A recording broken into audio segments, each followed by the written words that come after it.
So about a year and a half ago, I began looking into some of the founding documents, treatises, and memoirs from the history of the women's movement in the United States. I was concerned with questions like why the wage gap still exists, of course, but I was also wondering why feminists found it so easy to overlook the intersection of race and economic status with issues of gender. I was also concerned about how a future of organizing around gender issues might unfold the more it became clear that the issues of gender oppression were not issues of men versus women, but persisted across a range of gender identities and were kept in place by folks across the same range of gender identities. Of course, there were writers who addressed this early on, Emma Goldman, for example, and questioning the value of agitating around women's rights to vote in 1917, correctly predicted that suffrage would do nothing to resolve the most pressing issues of the day, which included at the time labor conditions in factories, reproductive rights for women, public education, and child labor. Only this last will I quickly address. There are 15 times as many miners working in dangerous and unsafe conditions in the US today than there were when the 19th Amendment passed in 1920. But all roads in the history of the US women's movement must eventually contend with Elizabeth Cady Stanton. Here at the Newberry, I was privileged to work and spend some time researching her work, Times and History. I was particularly interested in looking at the Declaration of Sentiments and the conditions under which it was written. I was also interested in trying to see if there was a connection between the conditions of its creation and its current applicability to gender-based movements of today. I wanted to read really quickly. Did everybody have time to sort of reread the Declaration?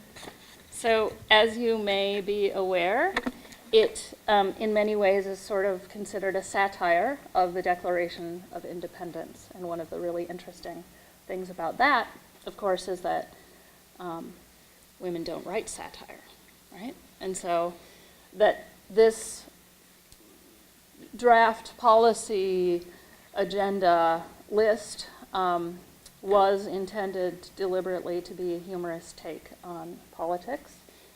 That it was written by women was something that was also sort of allowed it to be overlooked in a lot of different contexts. It's also particularly interesting, of course, in light of recent discussions around Colbert's questionable use of satire to hilariously be a racist jerk. Or however we want to look at that one. Declaration of Sentiments. When, in the course of human events, it becomes necessary for one portion of the family of man to assume among the people of the earth a position different from that which they have hitherto occupied, but one to which the laws of nature and of nature's God entitle them, a decent respect to the opinions of mankind requires that they should declare the causes that impel them to such a course. We hold these truths to be self-evident, that all men and women are created equal, that they are endowed by their Creator with certain inalienable rights, excuse me, that among these are life, liberty, and the pursuit of happiness, that to secure these rights, governments are instituted, deriving their just powers from the consent of the governed. Whenever any form of government becomes destructive of these ends, it is the right of those who suffer from it to refuse allegiance to it and to insist upon the institution of a new government, laying its foundation on such principles and organizing its powers in such form as to them shall seem most likely to affect their safety and happiness. Prudence indeed will dictate that governments long established should not be changed for light and transient causes, and accordingly all experience hath shown that mankind are more disposed to suffer, while evils are sufferable, than to right themselves by abolishing the forms to which they are accustomed. But when a long train of abuses and usurpations, pursuing invariably the same object, evinces a design to reduce them under absolute despotism, it is their duty to throw off such government and to provide new guards for their future security. Such has been the patient sufferance of the woman under this government, and such is now the necessity which constrains them to demand the equal station to which they are entitled. The history of mankind is a history of repeated injuries and usurpations on the part of man toward woman, having in direct object the establishment of an absolute tyranny over her. To prove this, let facts be submitted to a candid world. And thus begins the Declaration of Sentiment. Hello. Do you want to come join us at the table? You are welcome to. So what we do know is that on July 18th and 19th in Seneca Falls, New York in 1848, several hundred people gathered for the first women's rights convention in U.S. history. We also know that the document presented on that day is usually attributed exclusively to Elizabeth Cady Stanton, although the resolutions were drafted in a group meeting much like this one. We know plenty about Stanton. She was a legal scholar from a family of statesmen and politicians in a time when women did not have much access to policymaking discussions. An active abolitionist, she eventually raised 7 children while estranged from her husband. She moved to Seneca Falls in 1847, and the next major contribution to literature that she made was to rewrite the Bible. This was a woman who wanted a place in history during a time when women did not have such. She assured it of herself by manipulating facts in her memoirs to downplay the contributions of other women. Nannies and domestic laborers, for example, despite her work in both the women's rights and abolitionist movements, were rarely mentioned. And where she occasionally conceded that Lucretia Coffin Mott, Martha Coffin Wright, and Mary Ann McClintock were present for the drafting of the sentiments, it took 32 years for her to admit that Jane Hunt was also present at the meeting, despite that the meeting was held in Jane Hunt's home. Additionally, in 1846, there was a group of women advocating in upstate New York around questions of whether or not the Declaration of Independence was applied to women in the first place, and they were actually advocating for including gender-based language in the Declaration of Independence. So the very constructs of the idea that she was working with were all sort of appeared in the culture before she, we might say, capitalized upon them. So I became curious. Could there be a connection between the way contributors to the original were overlooked and the way the women's rights movement can overlook intimately interconnected issues of oppression? And is it possible that these blind spots in our founding texts and figures are real and self-perpetuating flaws that impact the potential efficacy of the movements that grow out of them? And maybe most exciting, if we had the chance to do it over again, what would the Declaration of Sentiments and Resolutions say? How would we rewrite it?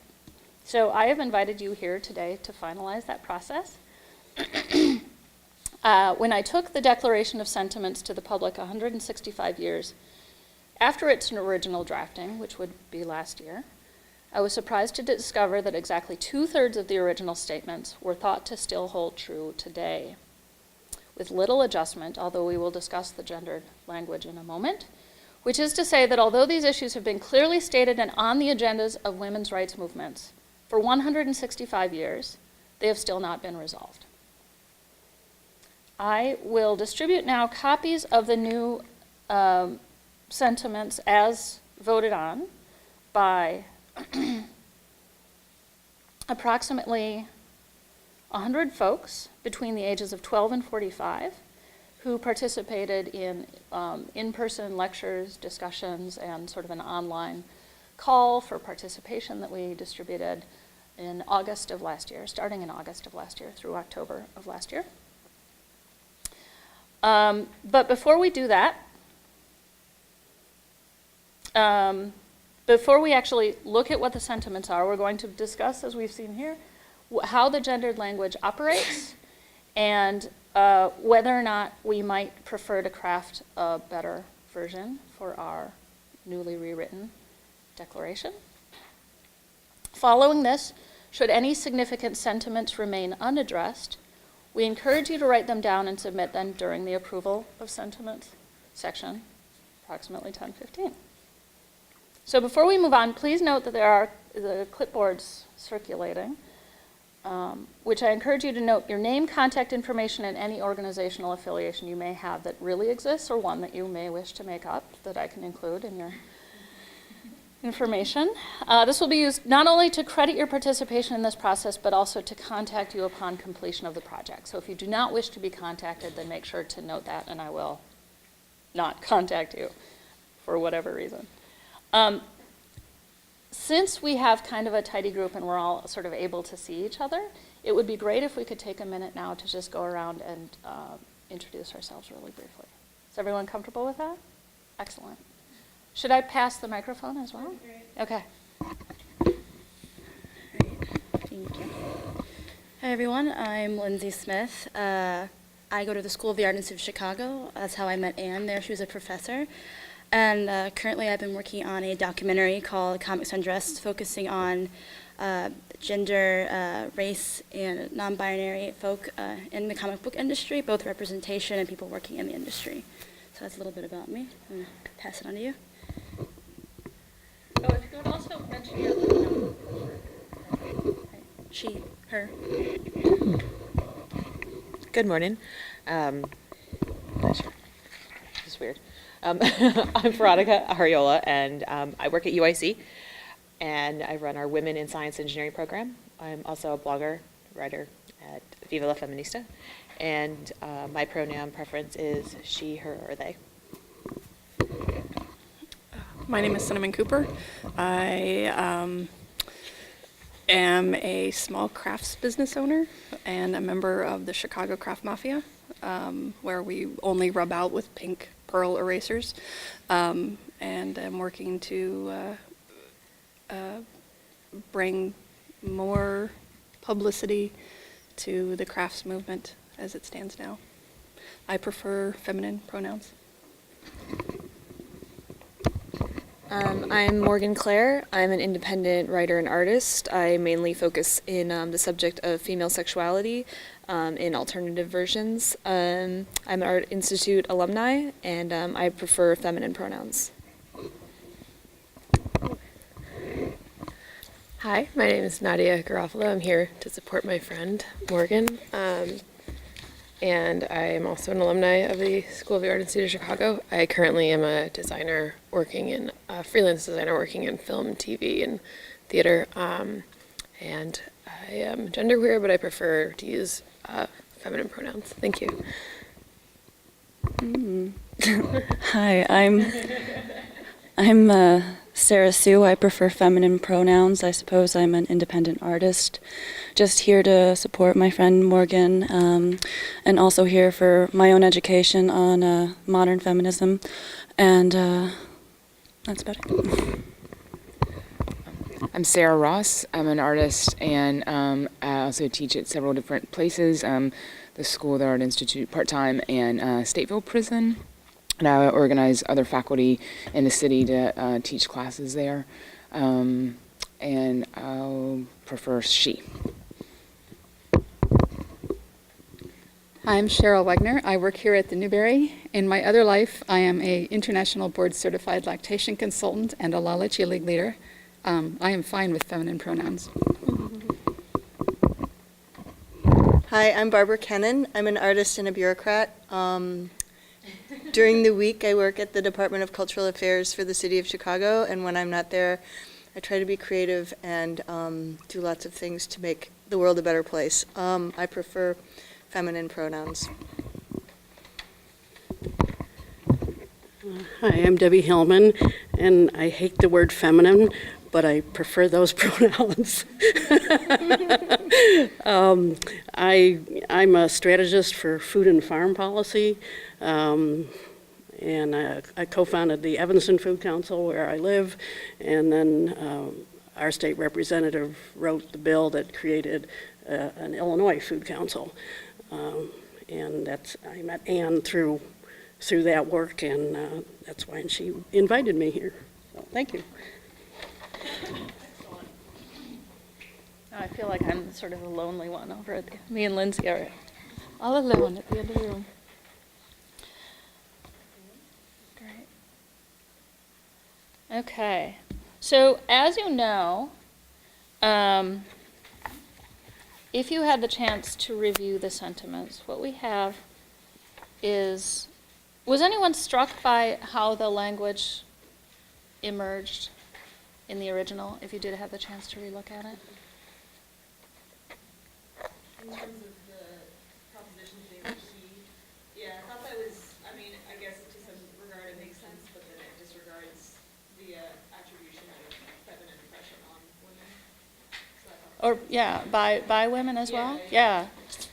So if you didn't have the chance, I can share quickly with you how these tend to read.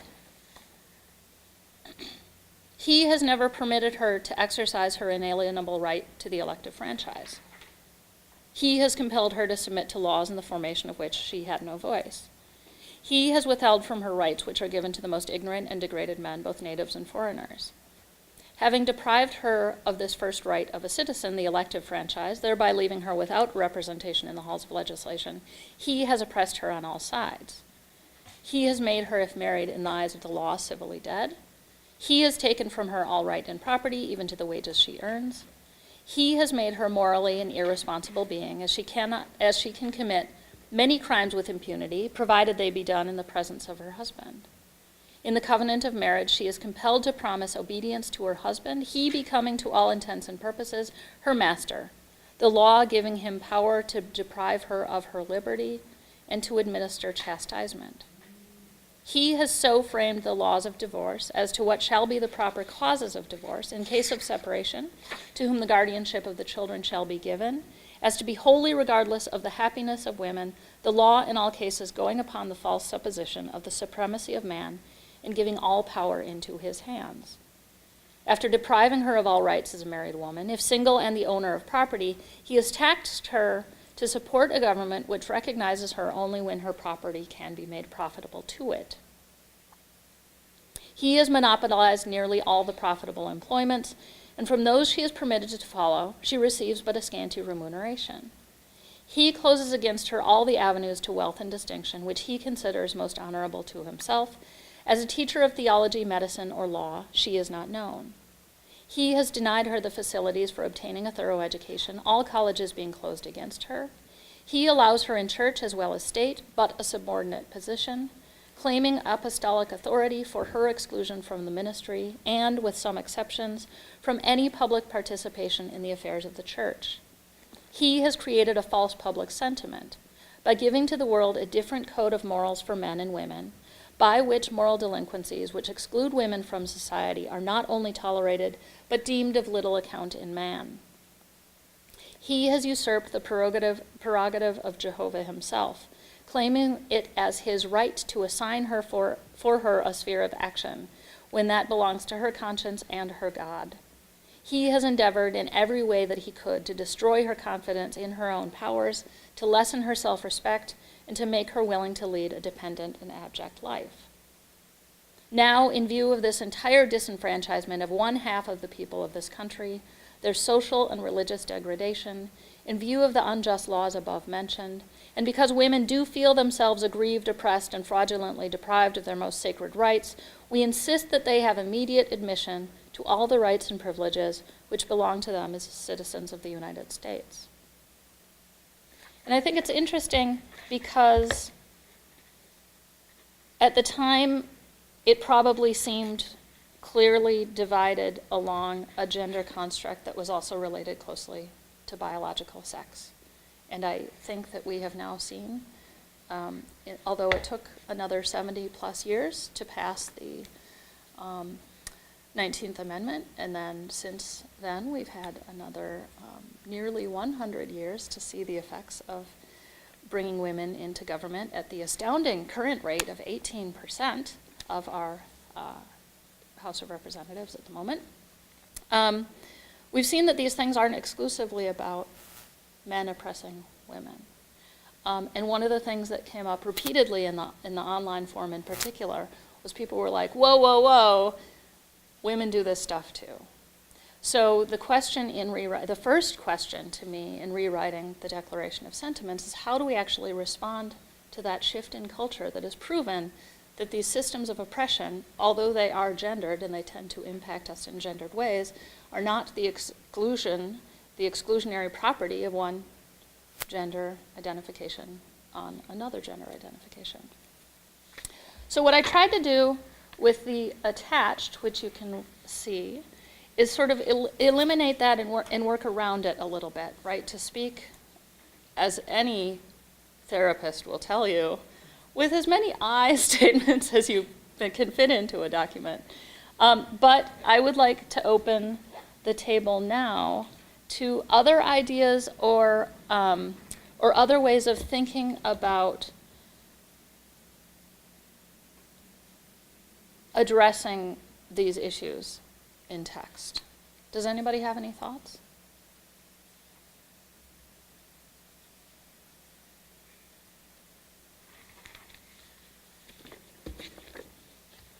So the proposal that most of the folks that responded to the online forum sort of said, this needs to be fixed.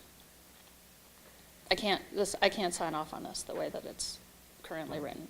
This needs to be fixed. And no one actually then provided a way of fixing it. Right? So, cool. I'll take care of that. So, in these examples, and they were all sort of put together really quickly, so there might be errors and mistakes, and there's a couple pens floating around if you need them. I changed them in the following manner. She has been compelled to submit to laws in the formation of which she had no voice. We could also say little voice, obviously.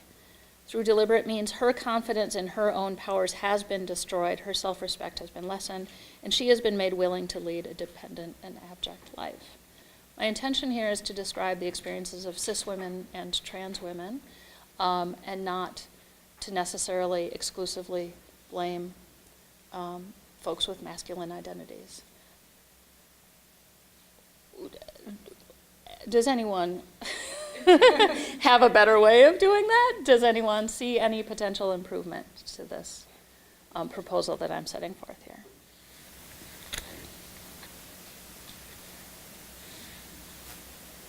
It's curious to me because it sort of absolves some of the blame by deleting that, and I don't know that that's, I feel like we haven't gotten there yet. I think there's so much more discussion and conversation and acknowledgement and action that needs to be taken before it can become sort of a passively vague thing that somehow this is happening to her. Yeah. Yeah, I agree. Do we see it? Can you imagine other ways of framing that? Because that's almost exactly what I was sort of struggling with in trying to rewrite sentences. Yes, absolutely. She's, yeah, occasionally has to run out, yeah. We would love that. I mean, I don't know if I mean, another thing is that, like, you know, she's been disallowed entry into nearly all the profitable employment. Well, you know, there's really wealthy women who are like running HP and big companies, right? Or whatever the companies are. And so, but that doesn't, and that becomes a sort of token example, you know, and so it doesn't, and we see that everywhere with race and gender. And so I think another way, I mean, I'm wondering if there's other ways to actually acknowledge that you know, putting, you know, I could see people saying, but there are people who are powerful women, you know. Maybe we'll have a woman president. And again, that kind of becomes this, you know, I think we saw it with Obama. It's like, oh, it's like we're all post-racial, you know? And that's not true at all, of course. And so I just wonder how to acknowledge that as well, is it's not like about any one woman. It's about a group, or all of us, you know? So, yeah. I have no idea how you address that. I mean, I think one thing you may be getting at is that women have been complicit in our own whatever. But how did it happen? Were we complicit at the moment that it happened? I think we probably didn't know it was happening when it was happening. But women, in fact, have been the enforcers of things like foot binding and genital mutilation. I mean, they're the ones that are doing it to little girls.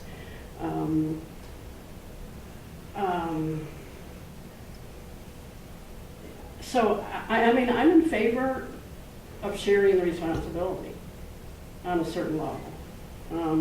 But when I did read, you know, when you started this project in August, I was astounded at how overt and wonderfully refreshing the language was about, yes, men did this, do this.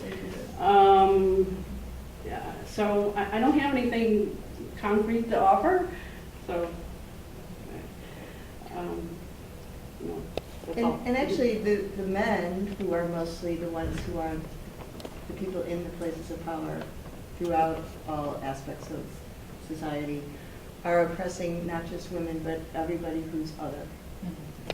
So this is sort of making it be that they're only oppressing she's, as opposed to they's. I don't know how you would phrase it, but it sort of flips it kind of really dramatically into a much more narrow and somewhat more vague place.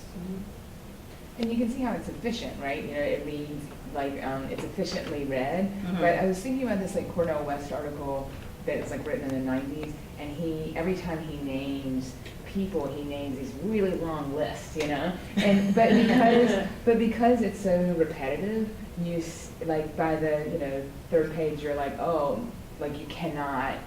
All these people. Yeah, you can't. It is such a large group of others that are adversely affected by forms of power. It's everyone but the alpha male. Basically, who that is.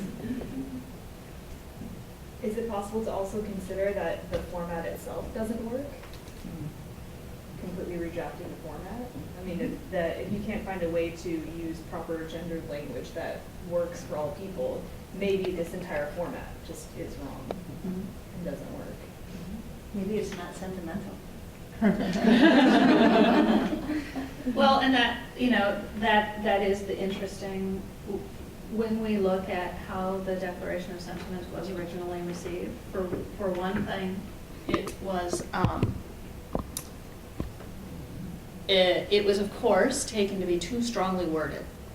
There's too much anger, right? The tone argument that we see on the internet every time we go on the internet. But it was also, it was really like, mean about men. Right, so it was sort of like not taken too seriously on one hand. And on the other hand, as much as Stanton was sort of embodying a very masculine role in doing this, downplaying the participation of others, like focusing on herself as sort of this idealistic capitalist figurehead to whom all, knowledge and resources and keep in mind she went on a successful speaking career launched by this project, very much established herself in a system of economic security based on the fact that she was willing to establish herself in a masculine role. She never really pushed this as policy, right? And so it was always sort of this list that maybe founded some parts of a movement or got people together and got them talking, but it was never really pushed forward to the same degree as it was taken to be offensive to men. So I think there's also a question of efficacy. Is it possible for women to write policy that can be taken seriously in any construct? Or do we always have to sort of consign ourselves to working outside of a system and responding to that system? I don't know. Those are the questions. But I do think other formats are totally, do you have ideas for what those might be? I think, I think like when you have something like a different code of morals has been outlined for men and women, et cetera, that's not using he or she, it's stating like what the problem is. Whereas like she has been disallowed entry, et cetera, that is like, narrowing it down and using that gendered language. So I think like maybe a different tone in which you are simply stating what the problem is in like an inarguable way, like this is a fact, this is how this is. It's much different than being like, because like when I was writing mine and I was using the she and he and everything, and I was like, I feel like I'm talking about myself instead of talking about everyone, and that's how it reads. So this first one, can you talk me through how we might reconfigure that one under this? you could say maybe, Well, we can go back to your 19% data point, in that women have been compelled to submit to laws in the formation in which we hold a severe minority voice. Clearly, we're not one in five of the people who are writing laws, and yet we have to still submit to all of them. But I'm still curious though, I mean, I don't know if if in rewriting this, you or we are interested in keeping a focus on specifically gender oppression, because, you know, you could say, you know, Latinos don't have like a place in which they're writing laws, or like, you know, Black women. I mean, there's all these categories in which really start to explode the kind of oppression and like locate power in quite differently. And so I'm just curious if keeping the specificity of gender oppression to the exclusion perhaps of other kinds of oppression is important here, or is there ways to kind of, you know, have the sentiment reflect? Yeah. We could refocus it on the fact that the laws are written by a minority of the citizens. Yeah. I mean, white men are the minority in this country. And is there anything inherently wrong with putting I statements in here? Maybe not I, but we, our, and sort of allowing people to fill in Who that is. who their own identity into that, because it doesn't say, you know, you have to be this or that. Well, it feels presumptuous to me, just as someone who's trying to be rewriting this. It feels presumptuous as I'm doing it. I'm not sure structurally if there is a problem with it, but I feel like Morgan was getting to a little bit of that same thing of like, I don't know that I feel totally comfortable adopting that language. If as a group we literally decide to do that, I think I'm more comfortable with it, but Then I think we need to decide as a group who we're speaking for. I think that might be the crux. I think someone may have said that. You know, there's such a thing as being too inclusive. We can't speak for everyone. No one can. Maybe no one document can. So maybe we need to narrow the focus. Well, then I think the question is, are we speaking for something or are we speaking against something? It may be easier to speak against something in this case than to speak for. But when you speak against, then you're on the defensive, Yeah. which means that somebody else is running the agenda. And I don't want us to fall into that. But somebody else is running the agenda. Right, but what seems to be the point? What if it deliberately took a step to one side and said, who's my new agenda? But conversely, I think that, I mean, I hear what you're saying about saying what you don't want as a kind of defensive, but I think that there could be like an evocation of like kind of a new world. And I'm thinking here like how like abolitionist rhetoric, like current abolitionist rhetoric specifically against prisons has functioned and people say like no more prisons, and then people say, but hang on, what are you going to do next? And the response is like, you don't have to have a solution. You don't have to work out all the details to say what is causing harm or what you don't want. So I think that, and that maybe to like leave that open could also be powerful. I mean, I think it's, you know, tricky how you use words, but it's just I just want to throw that out there as like a way to kind of reverse the like defense to maybe being an opening, to say like, we don't want this, and the territory is open for what we can have. Well, the way the original document is written and the way I'm really examining, as a policy person, I really am examining are these formats, which seem very simple and plain and logical, are the formats themselves constraining us. But right now, as I still advocate clarity of thought and discussion. So right now, I still buy into this format, and the format is laying out the problems, and then the resolutions identify sort of, I mean, the original didn't really identify any action steps, but that's what, in policy today, that's what would happen. You would identify some direction to go, which, you know, I still think that's logical, but I'm open to throw everything out. Well, and I would suggest that, that while I too am willing to throw almost everything out, that the one sort of organizing factor around which this project has come together is that it is the declaration of sentiments, that it is almost deliberately this acceptance of a different location of decision making that is rooted in something that is stereotypically, if not actually feminine, right? A sort of sense of sentiment.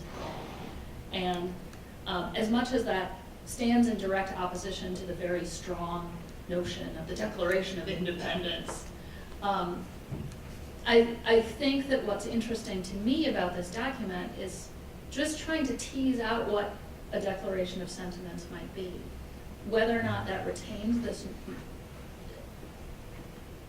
I think that retains a notion of gender oppression, but I don't think it has to be exclusive to gender oppression, to respond to Sarah's earlier comment. Thoughts on that? I like the idea that not only. Yeah, definitely.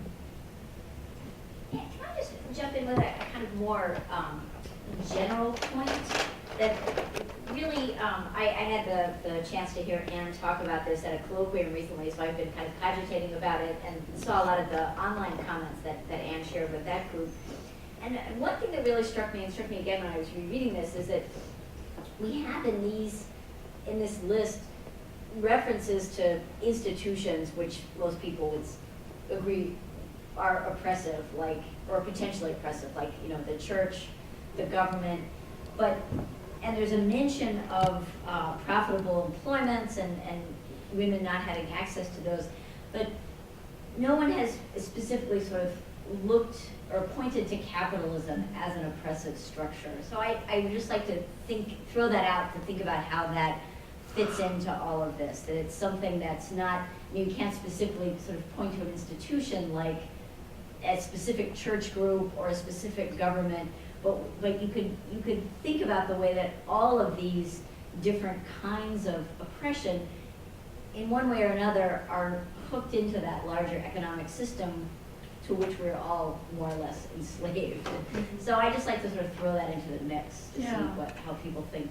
What people think about it. I think that it's actually transcends capitalism, and I think we're really key to it because that's the system that we live under in a lot of other countries. But boy, you can throw out a bunch of places where women are severely oppressed, and it's not because they're capitalist. It's for lots of other regions that are a lot older. And so part of it is whether we're talking about here. Well, you're talking about the 21st century United States, or right, or it becomes a sort of, you know, it's a porous thing. Yeah. It's more porous, I think, than it was when the original was written. For me, at least, thinking about, you know, so much of capitalism has become pervasive all over the world. Well, that was part of what my thinking in throwing that into the mix, is that it just, you know, you look what's happening in former socialist countries that are all, you know, becoming more capitalist by the minute. It does seem like the juggernaut continues, and you know, some would predict that it's only a matter of time before these remotest corners, which are not currently organized in a capitalist way, you know, before those two will, you know, become penetrated. So many religions, though, are oppressive to women, and they predate capitalism. Most, I think, pretty much all of them do. But I also, one of the things that comes to mind in this is that thing that happens when socialist countries actually convert to capitalism. And first of all, women's voices stop being represented in media and public spheres. And when you seek them out and talk to them about how the switch from socialism to capitalism affected them, they talk immediately about childcare, loss of wages, and loss of employment opportunities. And so there is something embedded, I think, in capitalism that for me is really interesting, because I think it shows up in the Declaration of Sentiments. I think we can actually start to trace some of these things. You know, she's talking about economic repression in a way that she hasn't really seen it as a larger structure. Then when we look at one of the reasons that we're given to understand that the Declaration of Sentiments, you know, failed, which is sort of the popular way of talking about the way that this document lived in the world, is because the Civil War started, and more or less, Elizabeth Cady Stanton, and therefore the presumption is the rest of culture sort of had to make this choice. Who do we want to liberate? Do we want to liberate slaves, or do we want to liberate women? Okay, well, this is, clearly a larger problem. Let's go with this one, as opposed to what could have been a really interesting moment of intersectionality. Like, we're not going to choose. We want liberation. And that was a moment, Fordian production was just kicking in, and that was a moment when capitalism just really sort of dug in. And I think that, very much the Declaration of Sentiments refers to the sort of seeding of gender oppression within that system in a really interesting way. I think a fundamental tool, capitalism, is money. And maybe the fundamental tool. But it is definitely something that we in the food and farm arena are definitely trying to unpack. In fact, I really spend more of my own time looking at things like public banks. North Dakota's had a state-owned bank for 95 years. Why doesn't every state have a publicly owned bank where our tax money is deposited and we can borrow from ourselves rather than borrow from the commercial banks, which is what we do now. So unpacking, I totally agree, unpacking money and banking and all of these economic theories. And the idea of a free market, well, it's bogus. It's totally bogus. And yet most of our legislators believe that we have one. So I agree with that. I also think that capitalism is the antidote to all kinds of oppression, right? They say that, like, if you can make it, if you pull you pull yourself up, if you can make it in the capitalist system, or make good on what's given to you, so to speak, then you can pull yourself out of your oppression, which is obviously a myth, So I think there are other ways in which the capitalism functions in this. And just to bring it back really quickly to the sort of gender-neutral oppressor theory that we've been working with, I've been writing a lot about Nick Kristof, and very recently have started investigating how his Half the Sky system, which, as much as it's sort of talked about as being liberating women, particularly sex workers, from their jobs, by jailing them, we haven't really talked about the way that enfolding more people into capitalism actually sort of subjects them to a more severe kind of oppression, particularly in the garment industry in Cambodia.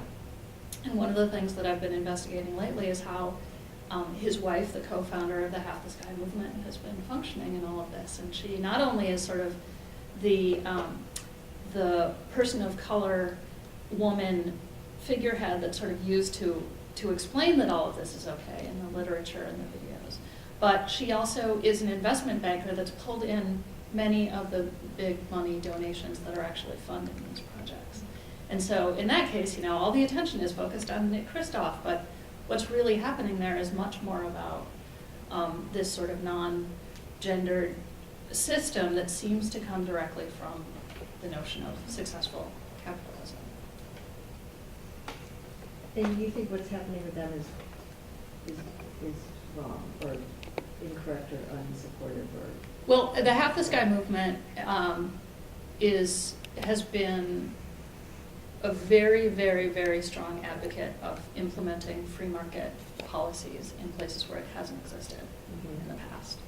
And that has led to more oppression, particularly of women and people of color around the world. The free market tries to put a meter on everything. Seriously, water. Education. And that would be since we're sort of thinking about, gender in a more sort of supple way and sort of reconceptualizing it, I think it would be useful to think about ways that that quantitative move, like you said it beautifully, capitalism puts a meter on everything. How is that process gendered? And I think that's a big question. I think a lot of people would acknowledge that it is, but really sort of exactly understanding how that works is. I mean, just to, are you gonna say? No. Okay. I guess just to go back to your point, I feel like that in seeing how oppression works or looking deeply at this, it seems like there's so many facets. And I think that capitalism is a current one, but I do think that there are other things that are at work, and so I just think it would be useful to acknowledge capitalism as a important driver, but not maybe the only thing, because there's all kinds of things that happen like with family. There's all kinds of legacies of white supremacy that play out in gendered ways as well. So the other aspect that I think is significant is the representation of women within the capitalist system, or without, or in religion or without. And that's why what piqued my interest and made me want to come here. And I think that's something that, this is sort of about complaints in the current situation and not so much about action. But there are places that have been starting to act to come up with plans for getting more equal representation for women or other people, however we want to term it, so that it's not such a heavily alpha male dominated world, and then just see what happens when that happens. We haven't done that in a really long time, if ever. I mean, maybe Minoan civilization. Those were good days. Dolphins, the octopuses. But that seems like something that people are already trying, and so in Europe, they have they started a 50-50 by 2014 to get 40%, not 50-50, so 40% representation on corporate boards, and which is supposed to happen now. What would happen if we use our imagination and think what would happen if half the people were not men who were on corporate boards, or who were not men who were part of religious organizations, or were part of Congress, or were part of almost anything you can think of that's primarily men? There's ways to advocate for that and demand that and come up with that could be really interesting and exciting and stimulating, and maybe bring out, if there's positive aspects to capitalism, maybe having those people, that kind of a group administering it, would bring out the positives and negate the negatives. And doing this exercise also is interesting to me because the women's movement, which was so robust 40 years ago, is so not robust now. And we're really losing ground. And I don't know how many people are talking about it, but certainly even this sexual, the ability to have, health care that's appropriate for women is eroding all over the country really fast. That should be a sentiment. Well, yeah, and you raise an excellent point. So many of you have been invited here today to specifically draft resolutions, which would be the action items, which there were resolutions in the original Declaration of Sentiments resolution. We can look at some of those in a minute if we would like some inspiration. But I think the other way to think about redrafting the sentiments themselves is, how do we set them up in a way that allows for the resolutions that we're about to propose to make sense? So can we sort of use this as a visionary space to then say, oh, obviously the next step would be, what our plans on proposing and what Debbie plans on proposing, if that makes sense. So so I guess in my mind, I go back to Veronica and Morgan's suggestion that we sort of reduce this back in language to simple statements. I think the question then is, are we comfortable with the construct? Women have been compelled to submit to laws in the formation of which she had little voice? Or do we want to say we have been compelled to submit to laws and definitions which we've had little laws. I like we. Yeah? Yeah. Okay, well, that's certainly an easy change to make. Where are we going to define we? Do we have to? I don't think we should, no. Well, Then Yeah, I was thinking of the Cornell West kind of we parentheses women, minority, blah blah blah, like that whole list. Or anybody. I mean, it seems like maybe even in this first paragraph or throughout that like there maybe you could go that there could be a back and forth between the we and these longer, because I mean I really don't think that I don't know. Boehner is going to pick this up and adopt it as but like you want to have responsibility for who the we is, one would think, and make sure that the we is represented. But I also think that the beautiful potential of we is that people can step in. I think also like there should be like a manipulation factor that goes along with that. That like if you're gonna say we and not define it, that means that you're not gonna threaten people who you want to be on your side.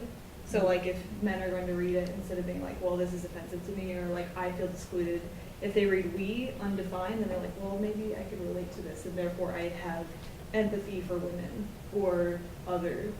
And I think that that's really powerful because like if you want someone to be on your side who is oppressing you, then like you can't tell them that they're oppressing you in a sense sometimes. yes, you can. I mean, you can, but I mean, like in some language. Otherwise, they might not know.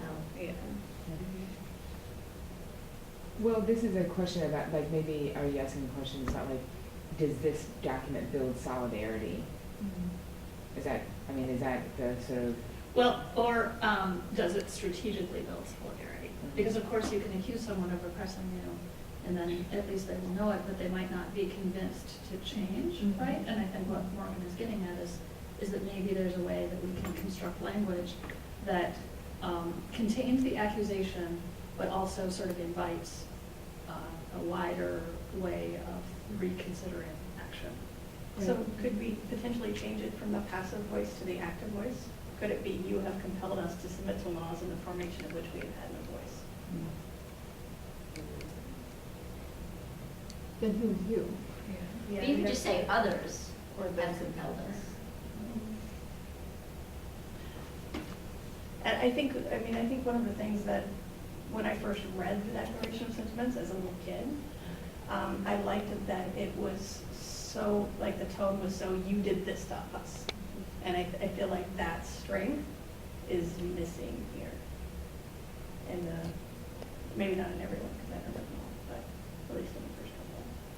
I think most people around here aren't thinking about how the system isn't working. People are trying to think, how do I get whatever I deserve to get? And I think that what's great about this is that we can articulate categories of people that are not being treated the same way, even if they think they are. And so I don't think we should I don't think we need to be accommodating to people who are oppressing us. I think people who are oppressing might not realize the extent or the nature of it, or the fact that they are, and so this document is for explaining that and positing that it could be a different and beneficial for everyone type of world if there wasn't this oppression. So it's not so much you're going to lose, but we will all gain, and so that would be. Then we need to kind of remove attack language. I mean, can we state it in such a way that we aren't instantly, making someone, okay, we want someone to see what they're doing and the consequences of their actions, but if you just attack someone with it, they may or may not see it, but they're also going to put up a wall. It's like, I can't deal with this or whatever, But also too, I mean, it seems like that we're like locating the like harm or potential, for liberation in individual subjects, when it seems like that, I mean, you started the morning saying that, like, women also too are oppressive to each other, and that's absolutely true, or to other, subjugated people. And so I feel like that it does get diffuse if you just say like the system, right? Because that doesn't really label it. But I actually think that there might be a way, or there should be a way to be very clear about how, like how power operates through multiple modes, you know, through institutions and through individuals.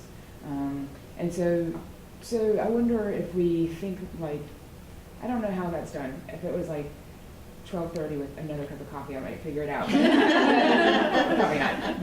But you know, and this just to think about the, like, I think we can all identify that, like, by saying, well, I think we can all identify that, like, all kinds of patriarchal oppression, for instance, happens maybe within our own households, but we still love those people and we recognize we're still within this larger system, you know? And, yeah, I don't know. and men are also caught up in this system. That's right. Too. It's It's harmful not to like them, yeah. they meet together, you know, Right. necessarily and say, well, what are we going to do to them today? I mean, you know, it's a bigger system that we were all born into. What if we change it to something like our society?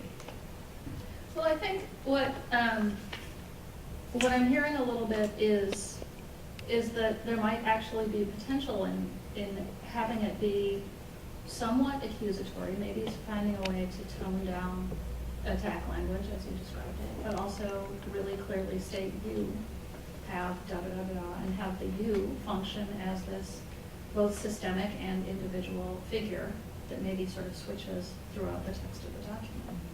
Is that, I mean, that's a little bit different than what you were proposing, but that seems what I'm hearing people say to address the majority of the concerns here. Can we hear one of these redrafted that way, if anyone can put that together, just as a test?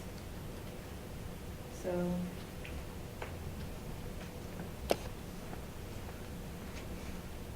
I mean, yeah, because you would have still, like, you have compelled us to submit to laws. Would that be around what you're thinking?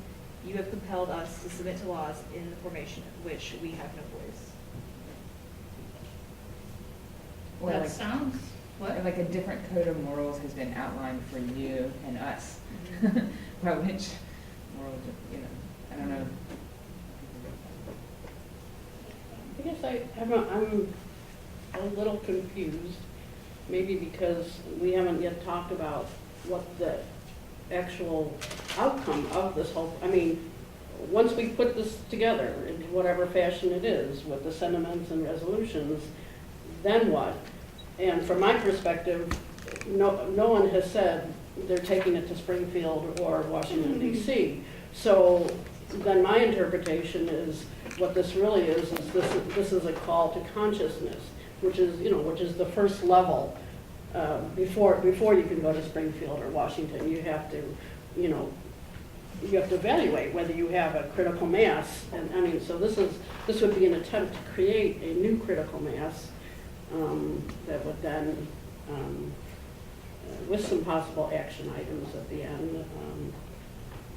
So in terms of this being a consciousness raising, I think I personally really do want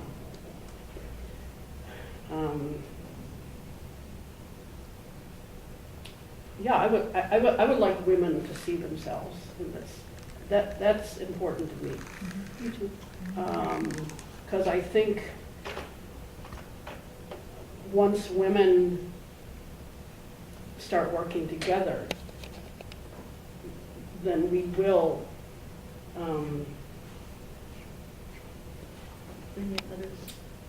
yeah, I believe that, and maybe I'm living in a fantasy world, but I really do believe that. So what that means is that you would like to retain a gender construct in the language itself. Is that what I'm hearing? And maybe, and not too much sugarcoating. I believe in sugarcoating when you take it to Springfield or Washington, and I'm getting pretty good at doing that without losing the substance, but yeah, I'm in favor of strong language, I guess. You have legitimate grievances. Right? But if by keeping the gendered language, are we removing our potential for intersectionality?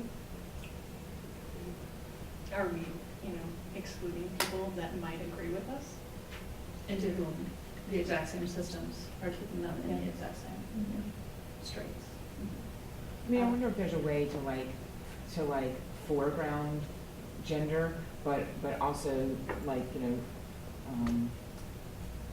I mean, especially foreground gender because we are all gendered subjects sitting here, and well, everyone is, right? Yes.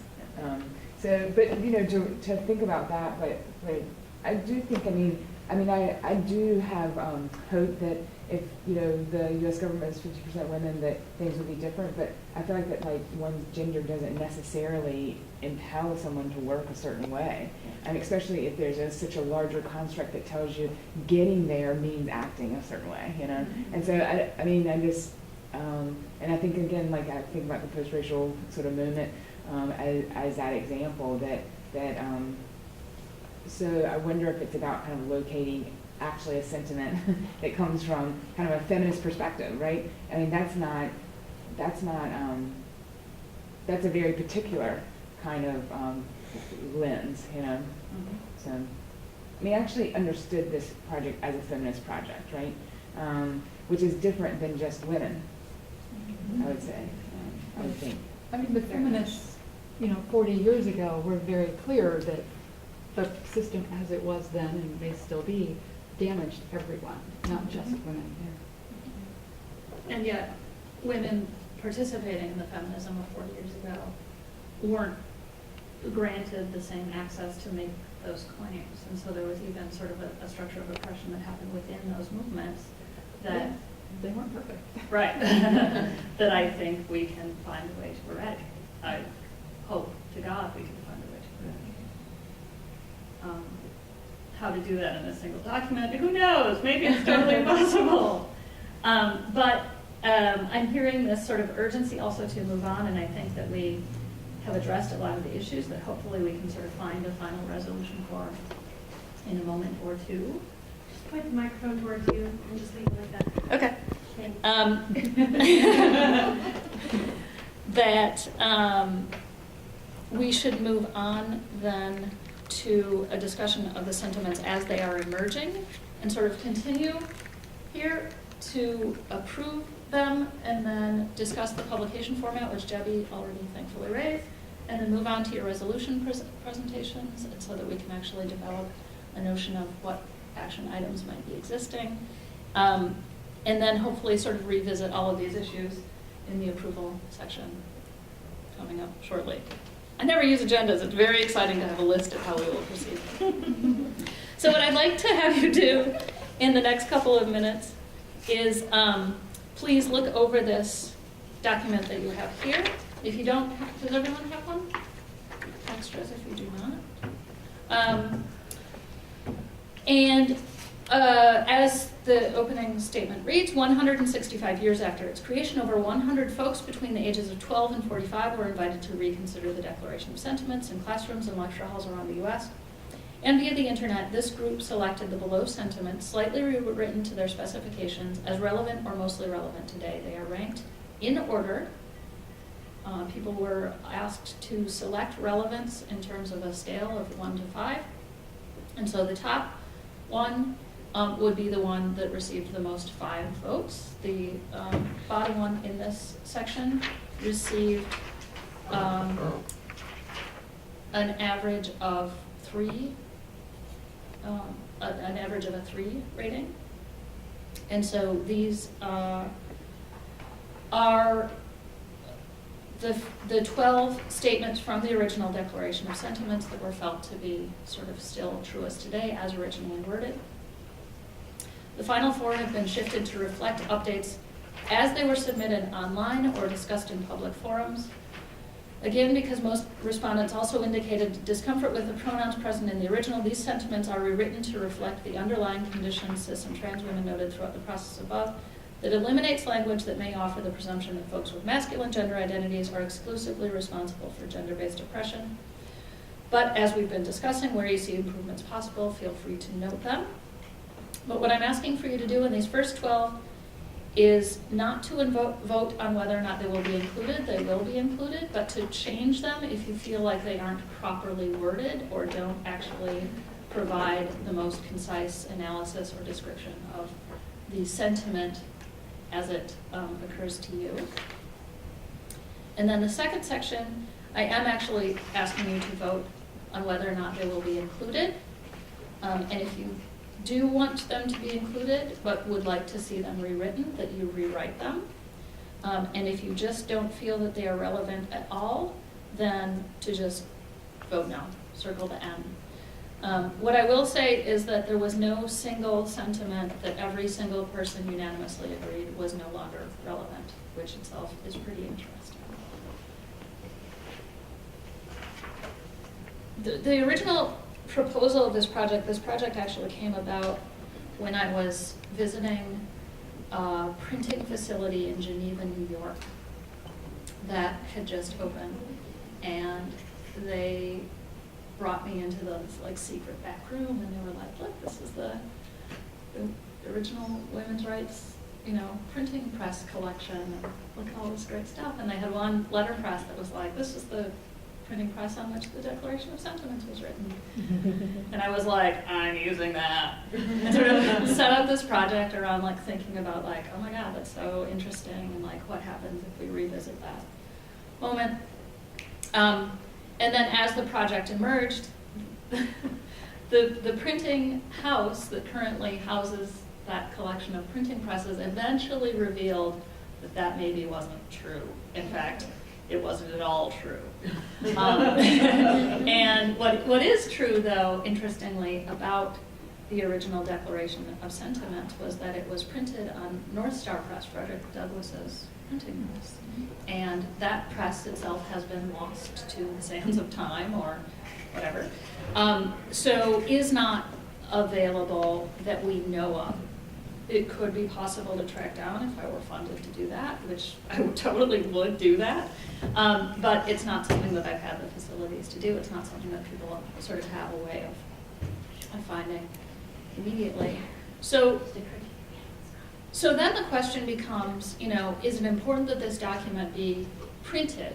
Is it important that we sort of reflect the original production materials? Or is it more important that we actually are updating something and we're creating something that's useful for us as people, or for the we that we're sort of defining in this document, or that is otherwise publicly available in a way that print traditionally hasn't been that easily accessible? So what I'd like to ask you guys is, what would be a most useful format for you? How would you prefer to have a final of this appear in the world? Keeping in mind that print is a more expensive mode and takes longer. And that there may be other options besides print or downloadable PDF that I'm not currently thinking of. So, ideas, options? What? Speaking of saving money. I do like that idea. Yeah. Get WCPT to put one a day. Well, I think since we're in this time of crossover between what has more power and more reach, either something digital and something concrete, I think that currently our best option is to go with both. There's still a significant number of people who do not have digital access. So there are class implications of making it only available in print. And even more if you don't turn to it first.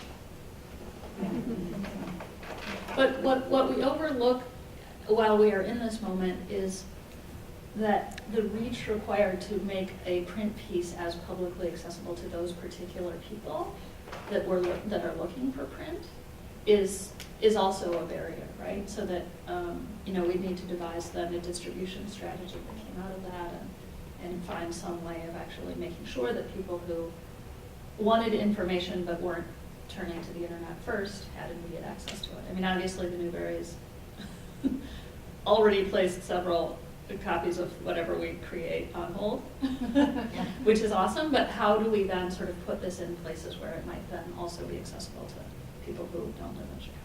I mean, do you envision it as being like a 4-page booklet or something, or? I mean, I think that we could do several things. It could be as simple listing the sentiments and resolutions with the sort of preamble, you know, loosely based on what we've seen, maybe incorporating some of the questions that you guys raised today. Presumably I would write that unless someone else were interested in doing that. And then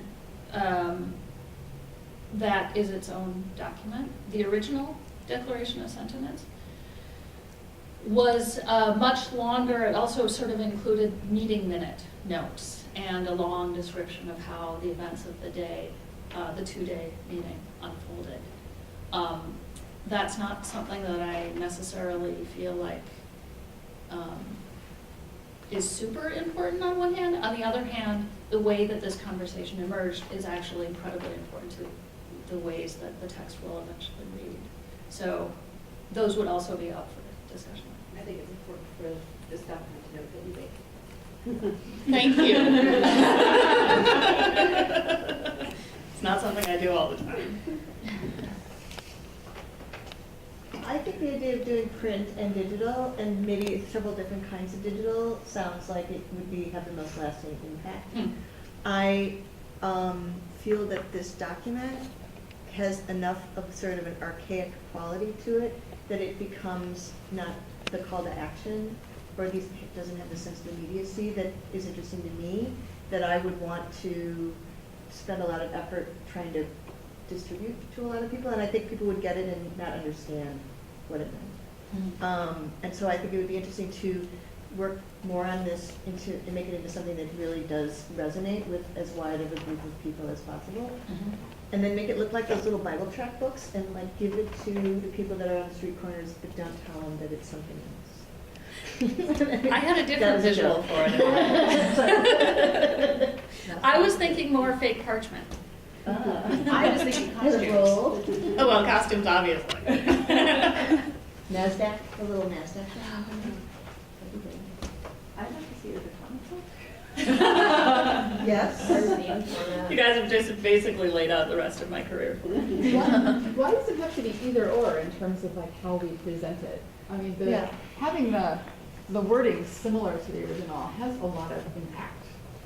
You know, it kind of shows that this is not, it's not a completely different document, it's not completely different issues, and a lot of this is still with us. So I mean, to have that kind of, what if we have one page with it kind of written out like that, and then another page in a more updated language with a call to action. You know, this is what we created, this is what we want to do with it, or something like that. Why have not had I could see saying, you know, 100 years ago or 160 years ago, this is what was happening, because most people don't know that. And this is what people were concerned about.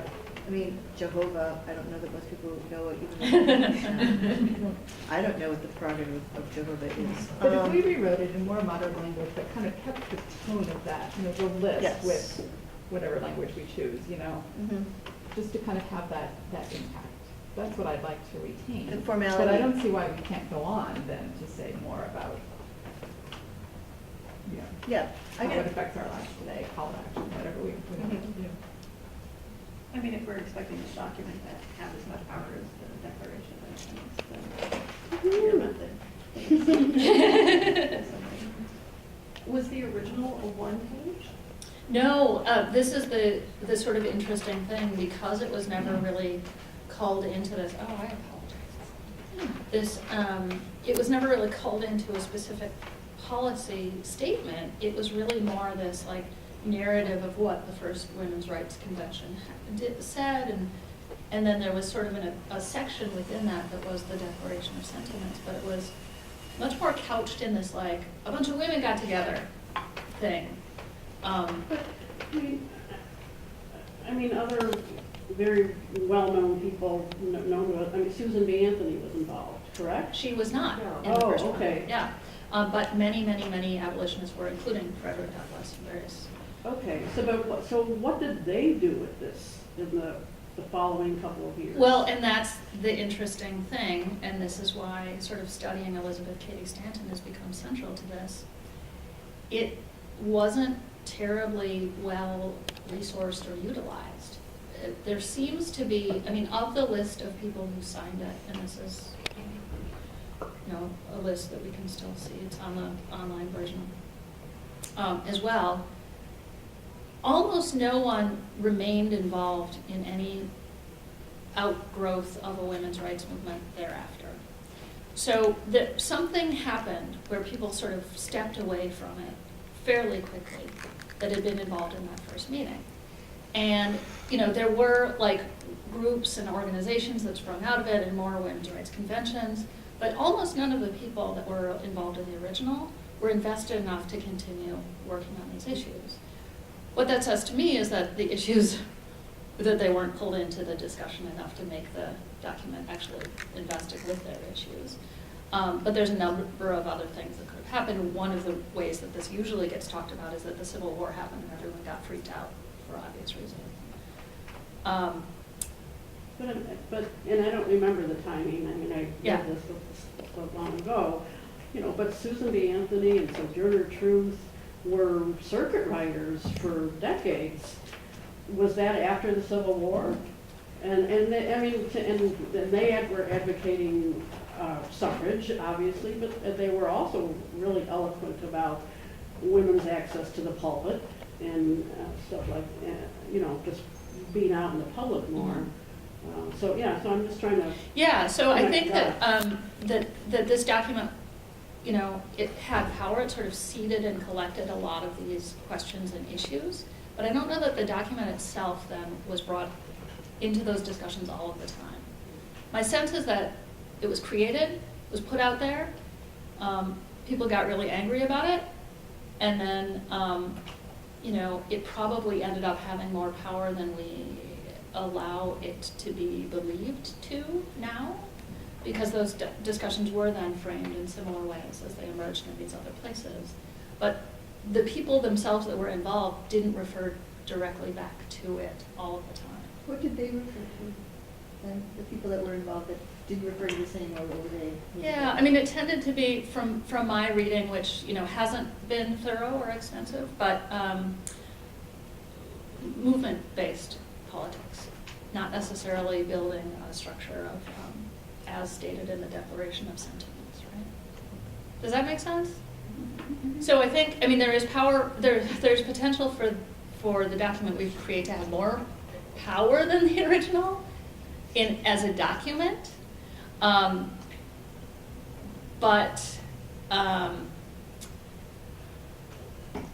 I think the original had some interesting flaws to it. Quirks, maybe. So I'm hearing print, combination of print and digital is what you would all be interested in doing. Is there anyone who's interested in participating in the labor of that? Actually putting that on in the world. Okay. Yeah, I mean, I'd like to know what that would involve before I commit, but Okay. I'm interested. Yeah. I don't know yet. That's fine. Let me get back to you on that. That would be great. I think it'd be interesting also to have it in a format where we could invite people to sort of print it themselves and distribute it within their communities. I really like the idea of like guerrilla distribution of things like that. Have you done that work before? No, well, no, it's not true. I did in high school. I have, yeah. So I just like the idea of like having it available in a format like so someone can do that in their communities. Would you be interested in then being someone who's sort of seeding the guerrilla distribution of that? Because that also I could takes definitely labor. help with it. I mean, Yeah. it's often hard for me to commit to things because of my work schedule being freelance, but I could definitely like help out with a hand. I don't know if I can. I'm not very good with layouts, but I know enough people. Yeah, I mean, I think that what we tend to overlook how much labor distribution takes, right? Mm-hmm. And so putting something online is totally easy. We forget that actually offering it to people as an accessible resource is something that takes a lot of effort. Sure. And so if that's something that you're interested in doing, then, you know, creating a document that sits online that you can can then refer to is something is labor that I'm totally willing to take on. And a YouTube, you know, I mean, a 5 or 10 minute YouTube. I don't know whether you'd ever have time to read the whole thing within that space of time, but I mean, that's very powerful. And that's the only thing some people access. That's a really good thing, actually. I think that would be really powerful. There is a YouTube video of you reading the original Declaration of Sentiments. There is? Well, I mean, That's back in 1859. But yeah, certainly putting it in a format that's multimedia accessible would be great too, like the ways in which we can distribute it, maybe not have it be like one person reading it, but having it, inviting people to read it and to post videos. That would be exciting to me. Yeah, and have it be like a larger project that can just sort of span, you know. I love that idea. I always get nervous at non-public events, and that's not a criticism of this event, but I always wonder who would have been here had they known about it. Because I always think in a city this size especially, so I guess what I'm suggesting, just as sort of a work plan is, you know, once you sort of put what you're going to do together, then I think if you get back to us, I don't certainly want to be on that compact list, then we can figure out where we can each help, and then maybe invite other people in as well. So, and people, you create that seed, that germ of something, and people say yes, you know, but they just don't want to. They don't want to be there for the root growing underground. They want to see it. You know, they want the red rose. That's what they want. Speaking as a former professional gardener.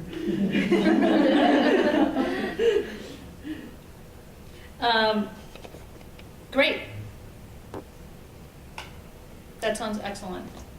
I'm really excited about the video. I'm trying to think about projects that I've seen that have done similar things. I feel like I've had friends who, there's a lot of them where people were like rape victims or something, where they had this. Like, Yeah, there are project. those sort of public participation. And I feel like that sort of format is a great way to do things like this, and it's a great way to sort of just put it out there into the internet and let people adapt it to themselves and sort of, you know, be creative with it.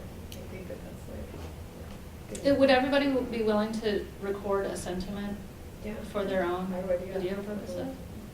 Does that make you uncomfortable? Or even photo project of like holding it up. You know, Yeah.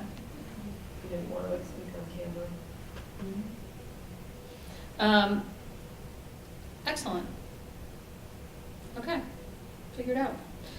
So the next thing that I'm going to ask you guys to do is actually to give resolution presentations if you're ready. I have sort of a listing here. I was going to ask Lindsay to go first. She's been working with Maya Shenwar, the executive director of Truth Out, to address maternal rights in prison. And then I was hoping that Sarah, Morgan, Debbie, Veronica, Cheryl, and Galen, then Barb, and then I will end that section, if that makes sense to all of you. Yes? Okay, great. Okay, do it. And then if you don't mind coming up here to give your short presentation, that would be easiest for us all.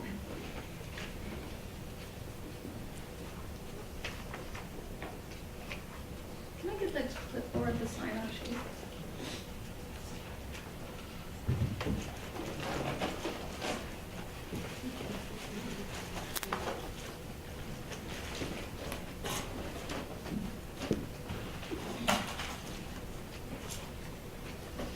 I'm going to stand right here. Yeah, please. All right. So yeah, I'm reading on behalf of Maya, who couldn't be here today, but I'm going to read this for her. So it's on maternal rights and some sentiments in prison. The original Declaration of Sentiments, noting the way that men's dominion over women has affected their relationship to the justice system, states, "He has made her morally an irresponsible being, as she can commit many crimes with impunity. provided they be done in the presence of her husband. Over the past 166 years, women have indeed gained the ability to commit crimes without impunity, to be in prison just as long as, and often longer than, a man. In fact, this sentiment is turned on its head. If a woman is in the mere presence of her husband or partner when he commits a crime, she too is swept up in the punishment. In a rather artful flourish, this right to punishment has also been extended to the punishment of women's children, whom are incarcerated, are wrenched from their kids, and are often placed in foster care. Women are incarcerated on average 160 miles from their children. This means that many are incarcerated much vaster distances. Some federal prisoners are placed more than 1,000 miles away. Half the time, kids are unable to even visit their mothers while they're locked up due to money, time, distance, or circumstances. Meanwhile, women are often pressured to take parenting classes while incarcerated. They're separated from their kids, sometimes for good, but apparently prison is the place where they must learn to mother. Since women of color, especially black women, are incarcerated in extremely disproportionate numbers, this control and manipulation of maternal bodies and children's bodies is heavily bound up in race. Departments of Family Services are also more likely to terminate the parental rights of black women. Women may not be able to commit crimes with impunity anymore, but they are certainly still assumed to be morally irresponsible beings within the criminal justice system. The policies and practices surrounding pregnancy and postpartum life in prison are no more rational or humane than those governing mothers. Being pregnant and giving birth while incarcerated can be torturous affairs. Healthcare is often meager. In many states, women are allowed to be shackled during pregnancy and even during birth, though they are hardly flight risks. No family or friends are allowed during labor and birth, and in most states, babies are taken from their incarcerated mothers within 48 hours of giving birth. Breast pumping, in order to keep milk flowing so mothers can breastfeed upon release, is generally not allowed, despite the health and bonding benefits to babies and mothers. The vast majority of mothers in prison are doing time for nonviolent offenses. They are not posing threats to society. In fact, being united with their children, research shows, would be the best tool of all to prevent recidivism and reoffense. The framework by which women are viewed in terms of criminality has certainly shifted since 1848. Women aren't able to commit crimes with impunity because they're considered lesser beings. However, they're still treated as lesser beings, especially within the walls of prison. Their ability to be held culpable for crimes has not empowered them, especially within the context of maternal rights. If we are to embrace a truly liberated approach to maternity and pregnancy, we must resolve to think beyond the punitive framework. We must not confuse equality with the ability to be confined, manipulated, and incapacitated by the criminal justice system. Thank you. Thank you. Do we clap? Do we hear her? Does anyone not wish to adopt this resolution? I'm not sure what the official way of saying that would be. Nay. Does anyone vote nay against this? Is there anybody who would like to speak in opposition? Yes. Speak in opposition. No. Okay. Then I would love to invite Sarah Ross to present our next one.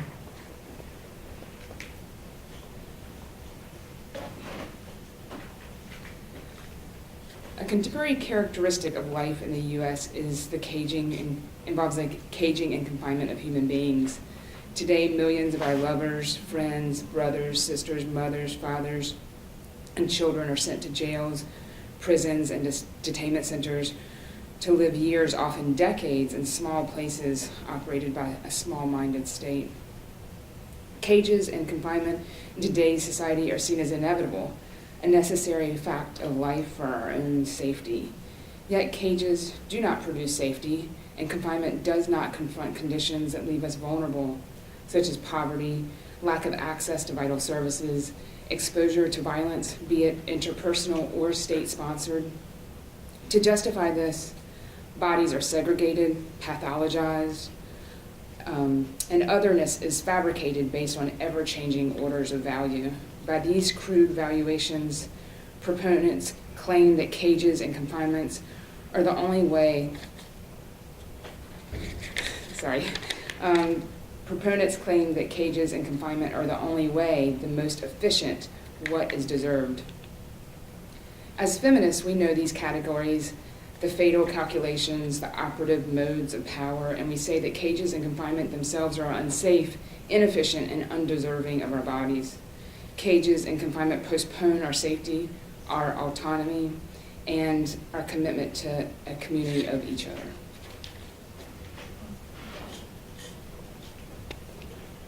Do you have a clear, singular resolution that you would?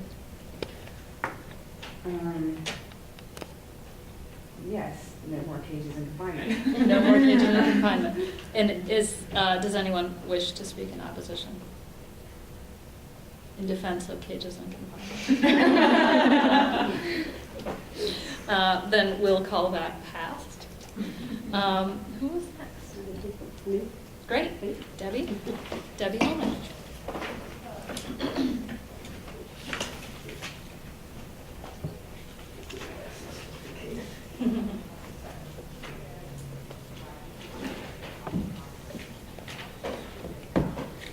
I just want to take a moment to thank Anne for having this brainstorm and bringing this together. And if I had the ability to see spirits, I think we would be surrounded by, I don't know, does Elizabeth Cady Stanton feel welcome here? I don't know. But I think she would support this. I hope she would. So I'm just going to, I did actually write a resolution, but I think I'll give my sort of setup, which is sort of extemporaneous, and it's just basically a simple listing of some learnings that I have decided for myself, and that I'm going to continue living my life based on until proven wrong. I think we need to speak as women. We need to think more about what it means to be a woman. And we also need to think about what it means that women are the center. It's not, I didn't make this up. We are the center of the species. And in that sense, we're not looking for equality. We're looking for equity in relationship. Not hierarchy, but we have certain powers and responsibilities that we have to talk more about in order to use those powers and responsibilities. My resolution is about food farms and democracy, and that's because I realize that when you talk about life, liberty, the pursuit of happiness, that's in the Declaration of Independence, or something about the general welfare, which is in the preamble of the Constitution, nobody knows what we're talking about. So food and farms, then we can start getting pretty real. I no longer believe in representative democracy or the elective franchise. I think that's bogus.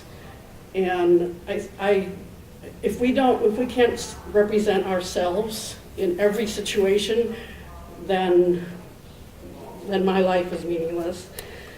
And I came to some spiritual awareness regarding representing ourselves when I discovered something.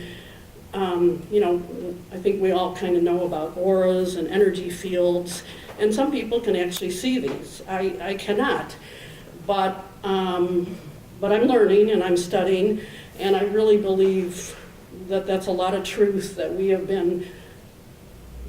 been told to forget, because women are actually very good at all that stuff, intuition and things like that. And there's something called a Hara line. H-A-R-A is a Japanese word. I'm sure I'm supposed to roll the R, but I can't. H-A-R-I line, which really, it's an energy line that connects us to the void, down our bodies into the earth. And that to me is my standing, my right to be on this earth, and that nobody can step on it or make me, misalign. So that was, to me, that's a sort of, that spiritual awareness is sort of a core of of representing myself, and of course allowing and encouraging everybody to represent themselves. At this moment in time, I mean, I'm 63, and I've been working on these things all my life, and the Declaration of Sentiments was written 165 years ago or so.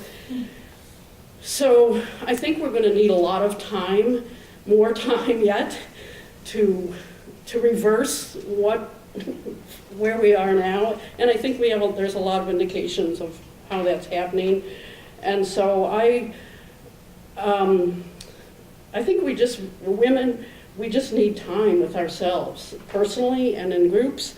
So I talk a lot about a sabbatical, or going on strike, or sanctuary, just a place and time to be with ourselves. And then the other national issues, which are what you'll see are sort of referred to in my resolution, have to do with corporate personhood, which just is the most evil of evils, and just has to be ruled out. And then I try and take money out of the discussion, because that's very confusing. We're not talking about money here. We're talking about something much more deep. So this is my resolution, and I gave a copy to Lindsay, so but I can send it electronically. We acknowledge that the U.S. Constitution was written without all women's voices, and that the words that have framed the birth, mythology, and legal institutions of the United States are abstract, outdated, incomplete, and subject to confusion and manipulation. Resolved, that all women of the United States meet in councils for 13 moons, which is 1 year, to formulate amendments to the U.S. Constitution that would articulate, 1, the inalienable standing of each human organism in a natural habitat, including the right to food, basic survival needs, farms, access to land, space, even education for living skills, and democracy, self-representation.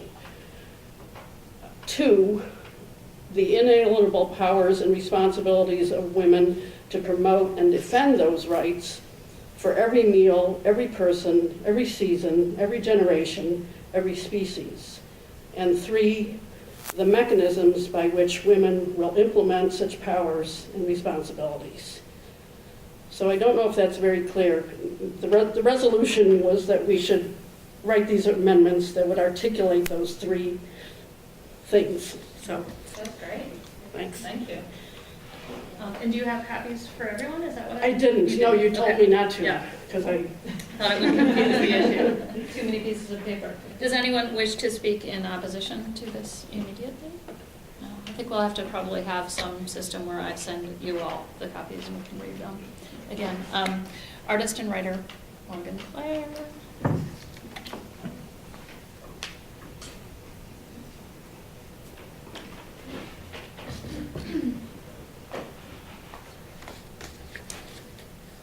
I have a proposal that woman shall pursue her own true and substantial happiness.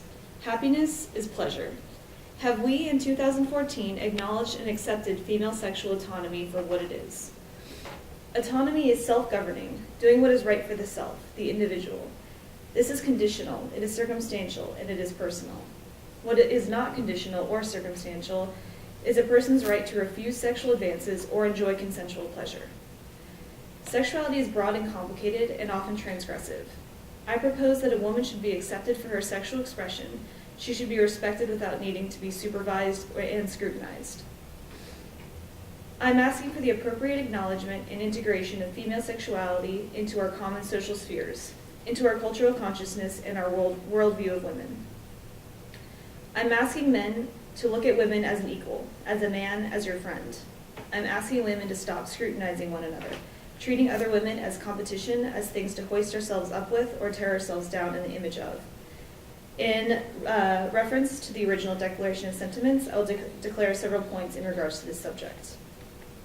They have deprived her of the open expression of her sexuality and simultaneously bullied her into participating in sex acts she does not consent to. They have asserted their own perception of her as a sexual or prudish being, preventing her from having her own identity and autonomy, as men do. He has asked her for one thing but denied her when she asks the same. He has polarized her and compartmentalized her into the categories of object and mother so that he could feel morally comfortable using her for his own personal needs.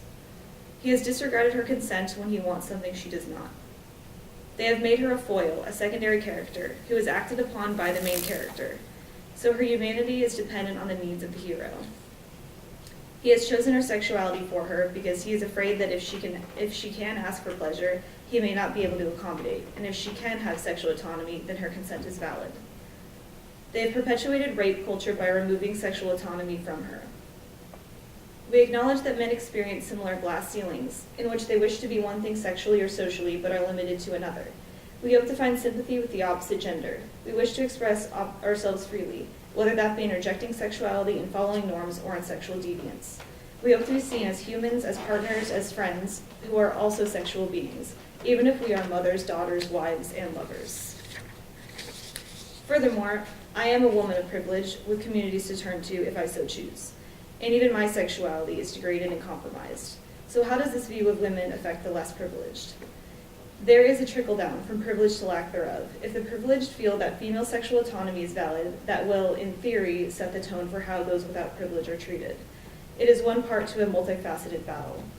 If we cannot argue about the importance of a woman's consent, the importance of her sexual expression and unique identity, then how can we enact social change for those who face undocumented, unrelenting rape, bearing the children of their rapists, and living in societies where their cries fall on deaf ears? If a white upper-class woman in America is still seen as an object, either a bearer of children or recipient of male desire, then we have no hope of improving the situations of less privileged individuals. This is a woman's issue, and by that I mean all women of all classes, races, and sexualities, because this is rape culture we are facing, and it affects all of us. To avoid confrontation with this subject, because it is a subject of privilege, is only perpetuating rape culture, because it continually assigns sexual identities to women and assumes they do not know what they want and that our consent is not ours to give.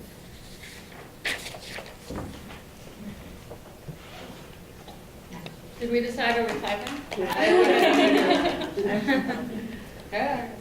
These are so amazing, you guys. Thank you so much. Does anyone wish to speak in defense of rape culture? That's the best rape joke I've ever told. No, sadly. Excellent. Veronica. Okay.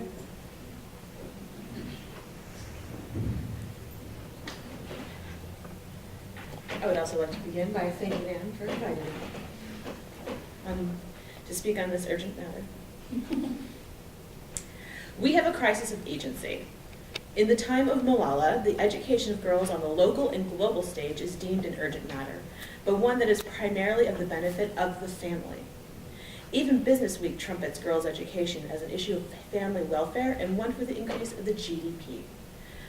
Whereas the issue of girls' education is an important topic of the day and clearly is a benefit for the girl and her community, the urgency and import of her education is sold merely on her supposed innate ability to care for her family better than her brother, her husband, or her father. This emphasis on women's moral superiority, a form of Republican motherhood, has not changed in the 165 years since the original Declaration of Sentiments. Whereas there are gendered reasons for increasing women's access to education and the institutions which require higher education, such as the fact that women were excluded from medical research subjects until the 1990s, resulting in biased views of breast cancer, heart disease, and other such things, we must not center her education on her ability for caregiving. We cannot change gender norms and expectations if we marry traditional gender roles to the empowerment of girls. Resolved that girls' education be promoted, but not on her feminine traits of caring for the family, but rather on her own intellectual pursuit and economic future.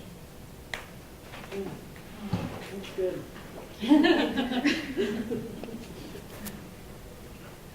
I'm now going to assume that unless anyone starts throwing things, they're in favor of the resolution. Not sure that that really fits into our notion of democracy, but Thank you. Galen,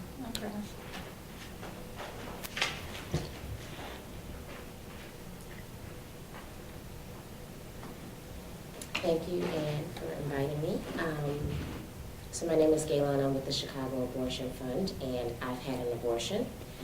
I came today to make the case for reproductive justice, if you haven't heard of that term.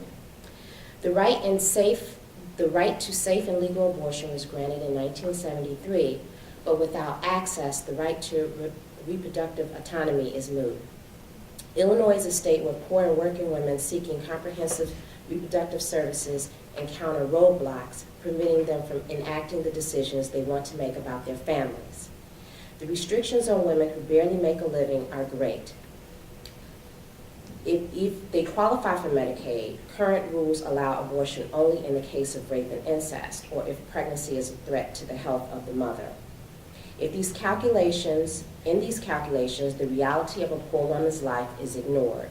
The fact that she is already a mother and another child represents a significant financial strain on her household. She could not afford effective contraception, or she had no effective comprehensive sex education.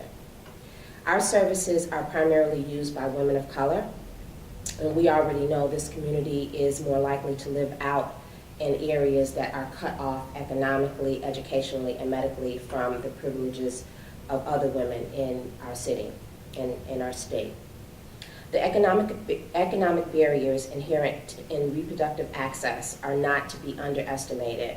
An abortion in the first trimester sometimes can run about $468 to $500, and that is largely out of reach for low-income women. In the second trimester is what we fund. The services can go up to $3,000. And so for women living in under-resourced areas and making on average $1,000 a month, that is impossible for them to afford. We are connecting women with the critical funding that they need to make their reproductive health care decisions. The right to create the kind of family you want is a fundamental right, and it is a human right. Color, class, and gender should not be factors in this basic human right. For women of color, with our history littered with remnants of slavery, current practices of racism, class oppression, color, class, and misogyny are in fact barriers to our achievement to full reproductive justice. And so when women call us, they come to us, we not only fund them, but they receive a whole host of holistic care services, follow-up services, support, leadership development, the opportunity to come back and have their voices heard at the table in the pro-choice movement, which has been primarily filled with white women. So we want to make this declaration that, you know, without the right, there is no access. Without access, there is no justice, and without justice, there is no change. And so we would like to see the reproductive justice framework adopted.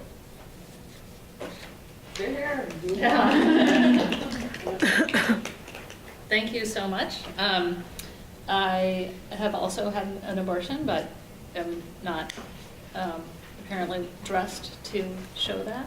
But on a personal note, I can guarantee that I would not be doing this project or any of my other projects if I had actually carried a pregnancy through to childbirth.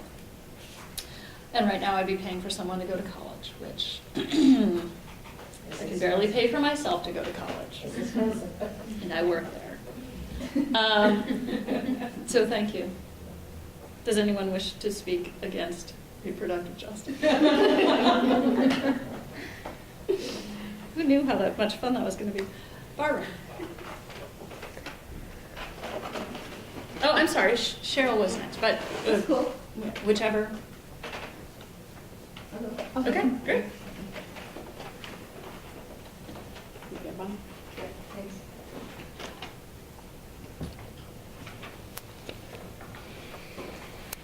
Morning. Thank you, Anne. I've had an abortion too. More than one, okay. Can TV. Threw this out, hi Mom. So in coming up with my resolution, I did research on statistics, and I wanted to just start by reading some that I think are pertinent for today. Starting with just the platform in the United States, that there's 161 million women and 156, I'm sorry, oh wait, no, that's right, 161 million women and 156 million men as of last year, 2013. Once you get to be 85 or over, there are twice as many women as men in the population. The median earnings, annual median earnings for women are $37,791. For men, it's $49,398, which is 77 cents for women for every $1 that a man earns. And coincidentally, more women vote in the United States elections than men. 16% of the people in Congress are women. The United States ranks 98th in the world for the percentage of women in national legislation, down from 58th, which was our ranking in 1998. We are right after Kenya and Indonesia, and we're just ahead of the United Arab Emirates. 5 of the governors of the 50 states right now are women. 1 of those is a Democrat, 4 of the other ones are Republicans. 24 states have never had a woman as a governor. Less than 25% of women hold statewide elected office. 12 of the 100 largest cities have women mayors. There are 5.2 million stay-at-home mothers and 214,000 stay-at-home dads. And it just kind of goes on from there, but I thought that was interesting to sort of illustrate the platform of contemporary, what the world is today, after we've had decades of women's rights and a certain amount of establishment of women as equals in society, but yet fundamentally there's still a disconnect. And I think there's a disconnect that's reflected in a lot of the women's movement, a lot of the agencies, the National Organization of Women, Emily's List, and a lot of organizations that have developed that are working within the system and somehow not able to change the system to the degree that I think people of my age thought it was going to really happen. And so my resolution is for 50-50 by 2020, which is sort of an aggressive goal. But I think it's possible, and it's certainly something to aspire to. And by 50-50 by 2020, I mean by the year 2020, we should aspire to 50% representation for women or people who identify themselves as other than traditional males, who are the ones that are primarily in power in a political, corporate, business sensibility. Even the woman who is now the managing director of the International Monetary Fund, Christine Lagarde, who, trying to bore from within perhaps, has said that diversity is a richness and we're not having the benefit of that. And by diversity, she meant the representation in all these levels of society by women and by people who are identified as other. So there are examples of legislation and policies that are adopted that require what are essentially quotas, which would be an interesting experiment for us to adopt, I think, at least for the short term, and see what happens. What happens if you mandate and legislate that there's 50% representation? What would it be like? I think back to 9/11 and this severe attack that happened on our country, and the way our country responded initially, which was, I think, with an outpouring of generosity and inclusiveness, and it was suddenly transformed into a policy of over a decade of militarism and exclusivity and let's go shopping and use our money to establish our power. And I think that if the people in government, in Congress, and in the executive branch had been 50% women or 50% people who could empathize on a global level with the conditions that may have led to an attack and tempered our response in different ways, we would be living in a very different society. Our war in Iraq probably wouldn't have happened. I don't know what we would have done in Afghanistan, but certainly we can imagine a different way that our society could have been constructed if our representatives were more equally representative of the actual face of our world. So my resolution, 50-50 by 2020, we can start here in Chicago, in Illinois, in the United States, and we can aspire for that to be the case throughout the world. And actually, there's examples of this that are already happening in countries other than ours. So it's time for us to look at those, Iceland, the EU, Indonesia, and adopt some of the interesting experiments that they're taking here at home. Thanks. Do you have a legislative sponsor yet? No, but I'll work with you to get one. Let's start having those conversations immediately. Thank you. Does anyone wish to speak against 50-50 by 2020? Okay, Cheryl, please.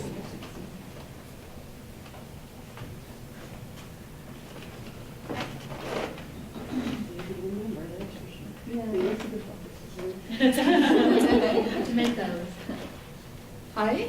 As I mentioned before, I'm the cataloging librarian here at the Newberry, and that's how I found out about this. Thanks for including us in your mail. But in my other life, I'm an international board certified lactation consultant and a geographic leader here on the south side of Chicago. And I should warn you that what I'm about to talk about, these are some of my favorite things to talk about. And I could talk and even rant for hours, maybe for days about this stuff, but I'll try to keep it all under 5 minutes. As a breastfeeding counselor, a middle-aged woman, and the mother of a young adult daughter, I am astounded by the messages women still get about what they have to do and be in order to be acceptable in our society. So when I read the announcement about the Congress, I thought, wow, where would we even start? But just a day or two before, a woman I knew on a Facebook page was really bumming because her photo was taken down. It was a picture of herself breastfeeding. I thought it was a nice image, her, her baby, and they took it down. And I remember thinking, what is the deal here? And I thought about the whole Miley Cyrus ruckus, and I thought about all the busty babe kinds of photos that never seem to get taken down from Facebook. And I thought, it's as though our bodies are acceptable only as long as they're giving men pleasure. And since all of that was on my mind already, I thought, I really want to add something like that because this really pisses me off. I want to back up for just a little bit of background. You probably all know this, but let's put it right out there. Human beings are mammals. Female mammals give birth to live young and feed those young with mammary glands. The mammary glands are so central to our biological identity that the zoological class to which we belong is named after them, Mammalia. We know this, we don't act like it. All mammals, both female and male, have mammary glands, and the reason for that, of course, is that we all start out female. And if the Y chromosome is present, then it doesn't kick in until several weeks into gestation. In humans, that's at about 8 weeks. That's why males have nipples, and that they also have rudimentary milk ducts. So we all have them, and for slightly more than half of us, our mammary glands are at least potentially functional organs. And that function is to feed our babies, not to titillate. Our culture seems to totally take it for granted that the purpose of breasts is sexual gratification. But in fact, in 1951, C.S. Ford and F.A. Beach published a survey on patterns of sexual behavior of 190 cultures worldwide, where they found that breasts were seen as sexually attractive in, would anyone like to take a stab at how many of these 190 cultures found them sexually attractive? 190. No. Close. 13. Clearly, ours is one of them. And there's nothing inherently wrong with that, except that we seem to have taken it to such an extreme that we have somehow separated breasts as sexual objects from breasts as our baby's source of food. And one kind of bizarre result of that is what we learn about reproduction. How many of us here have seen those shows on PBS, The Miracle of Life? books. We've all seen them. And they basically take us from, egg and sperm unite, and maybe they talk about estrogen and progesterone and that sort of thing, and you see all the pictures of babies developing, 3 months, 4 months, 5 months. And then there's a little movie about the baby being born, and there you have it, ladies and gentlemen, the miracle of the reproductive cycle. Well, I'm not going to deny that it's a miracle, but where's the rest of it? They just showed us less than half of a reproductive cycle.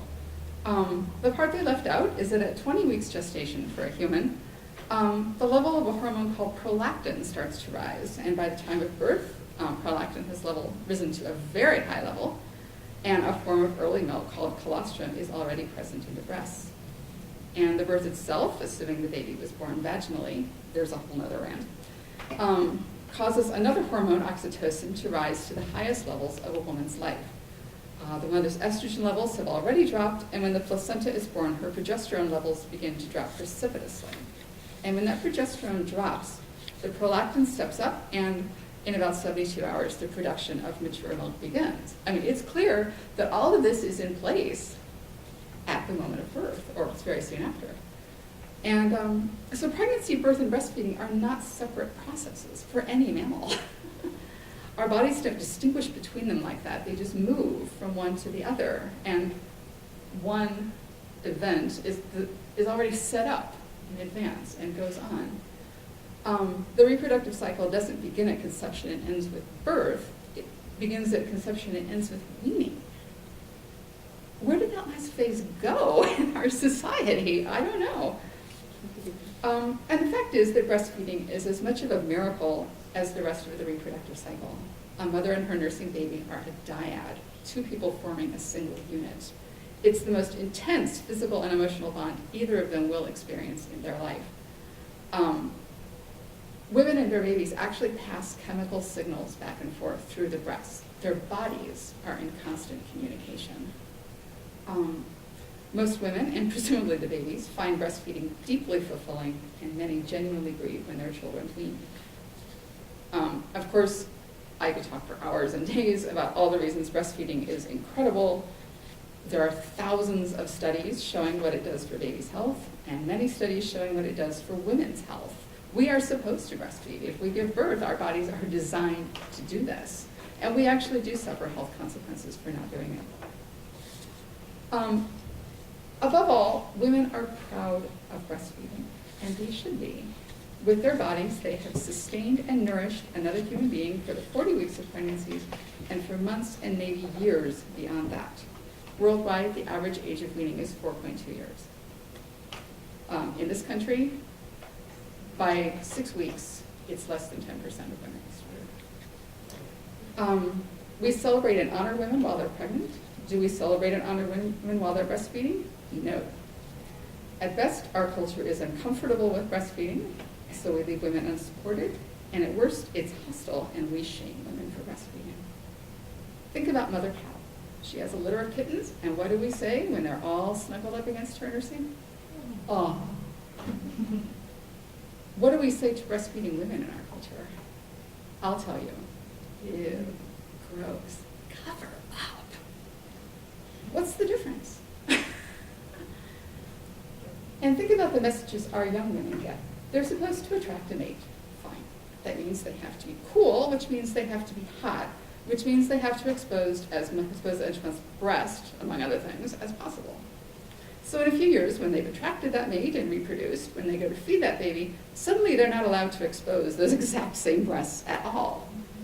They have to stay home to nurse their babies, or if they have to feed their babies away from home, they have to hide under such products as moo-moo mamas, cooter hiders, and ta-ta tents. I'm not making this up, I couldn't. And that brings me kind of back to where I started with Facebook and the ongoing battle about breastfeeding photos. I think many of you here may be familiar with Emma Kosmicka and her 5-year fight with Facebook. There were actually a number of women involved in that. She was just the most vocal and probably the best known. What was happening is that she posted photos of herself breastfeeding her children, and Facebook would label them obscene and take them down. And every so often, they would take down her account for a weekend for some period of time and give it back on the condition that she not do that, and of course she did. And Eventually, this got the attention of the media, and lots of people were howling over it, and finally, in February 2012, Facebook sort of apologized to Emma publicly. They claimed then, and continue to claim, that they only take down pictures in response to complaints. We all believe that. Both Emma and the media's attention have moved on to other things, but Facebook is still taking down pictures of women breastfeeding. And I want to know why. What is the deal? Why is it all right for a teenager to post photos of herself posed like a hooker, but not all right for a woman to post photos of herself breastfeeding her baby? And I have reluctantly come to the conclusion that it's because the former is aimed at men and is about pleasing men, and the latter is just not. That our bodies, or at least images of them, are valued only to the extent that they exist for men and to please men. Do you all remember 15 years ago when AOL decided to ban the word breast? Am I showing my age here? I know. And it was like they never seemed to cross their minds that anyone would utter the word breast in any context except a pornographic one. You know, how incredibly hurtful to women who are doing this thing that they find fulfilling and mostly joyful. They're proud of themselves, they're proud of their babies, and they want to share that. And what do they get? We're taking your gross, nasty pictures now. How hurtful and belittling. It hasn't always been this way, though, at least regarding breastfeeding. If you're interested in this, go visit a Facebook page called Historic Photos and Prints of Breastfeeding. Presumably, if they're historic, they get to stay up. A woman named Jennifer James has collected hundreds, maybe thousands by now, of historic images of breastfeeding, and some of them are posted there. And what's striking is that how in earlier times breastfeeding was apparently a non-issue. Babies had to be fed, and it was their mothers who did it. Most American women didn't have ready access to a wet nurse, at least not formally, and artificial baby milks as we know them didn't exist. Most of the photos show breastfeeding as just a part of life. And that was probably the experience of the writers of the Declaration of Sentiments. A woman today may experience breastfeeding as part of her life, but a certain amount of scorn, shame, and defensiveness is also a part of that experience now. To the point where all 50 states today have seen the need to pass laws that more or less protect a woman's right to breastfeed in public. And I would bet that something like that never crossed the writers' minds. And while I certainly wouldn't want to return to the days when being a wife and mother, or potential ones, was used as a reason to deny women access to things like education or employment, I believe we've taken a huge step backwards in this regard. In closing, I want to stress that it is not my intention to slut-shame women who choose to display their sexuality, nor to sneer at women who are more comfortable breastfeeding under a nursing cover. What I'm trying to say is that women are complex beings with full lives.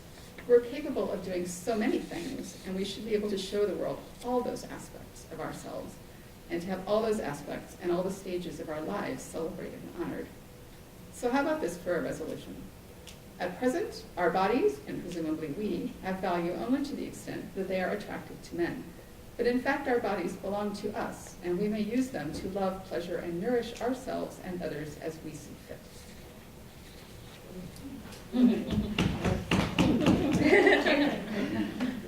Someone who breastfed for almost 2 years. I got a lot of flack for that.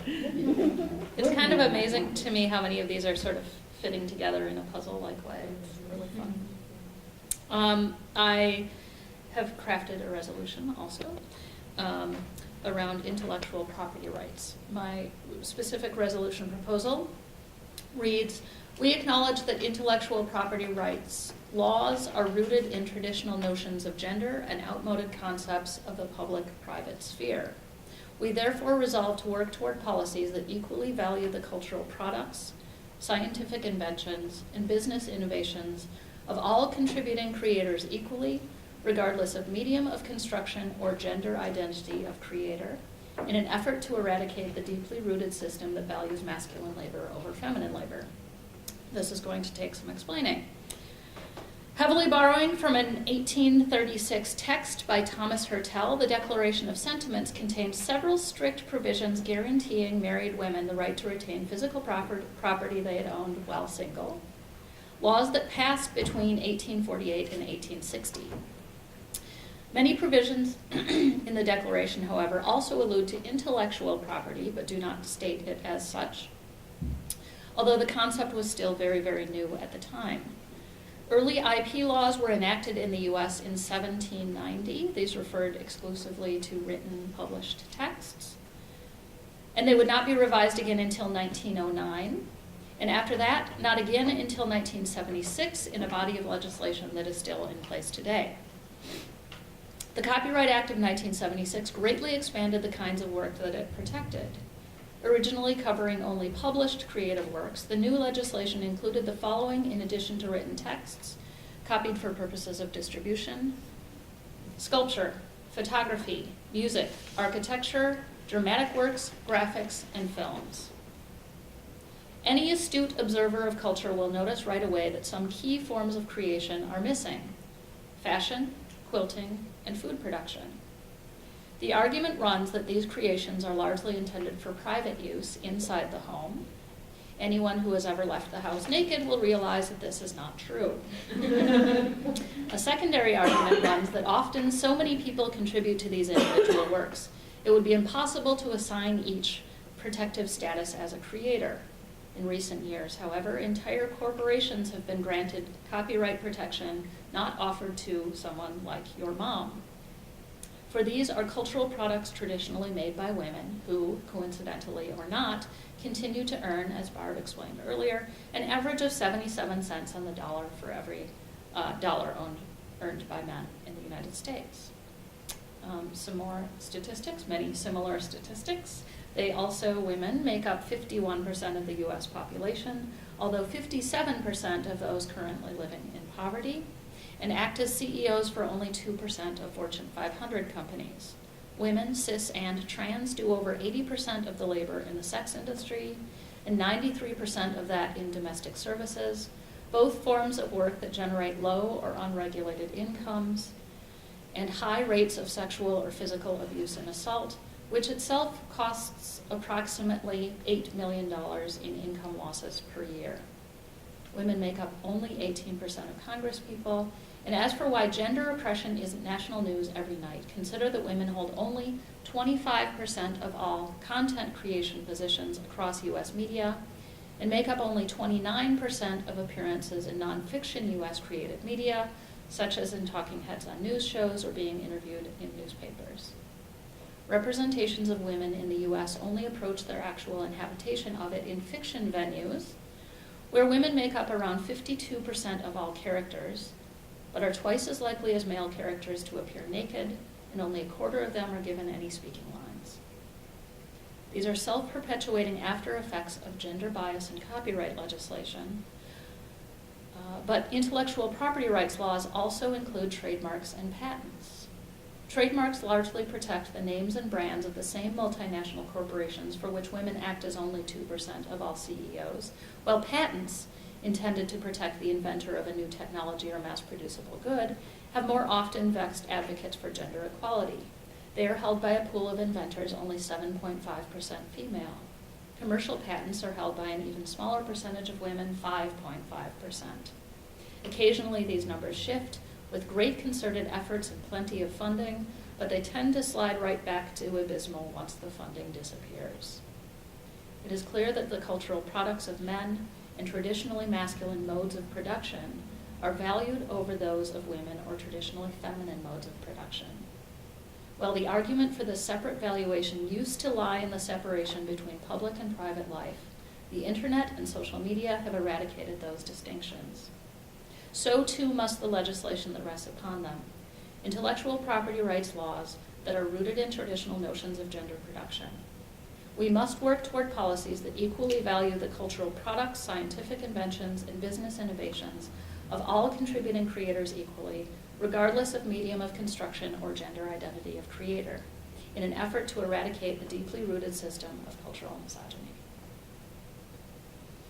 Does anyone wish to speak against what I have just read? You are more than welcome to. Okay.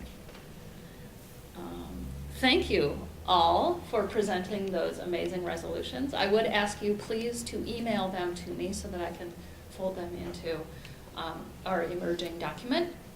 And in the final 18 minutes that we have left, I would ask anyone to present either a sentiment or a resolution that they feel hasn't yet been brought up or been put on the table that we wish to discuss. I will also hopefully be collecting the papers that you have filled out for me, and so if you're more comfortable just writing them down and turning them in, that is also fine. But does anyone wish to actually raise one verbally at this time?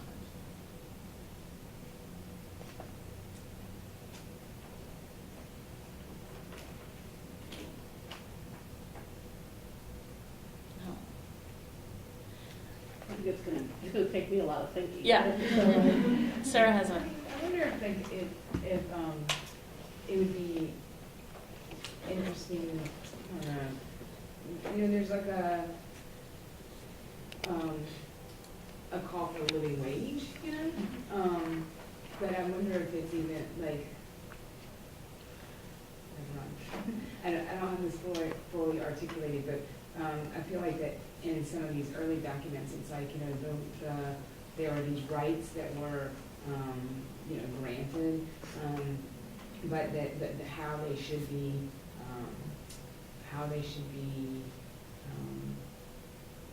exercised was not clear, And so in some ways, I feel like it's a very feminist project, or something that would protect the rights of everybody, including the majority of people in the United States, which is to sort of secure kind of a right to not a kind of bear-like, but a kind of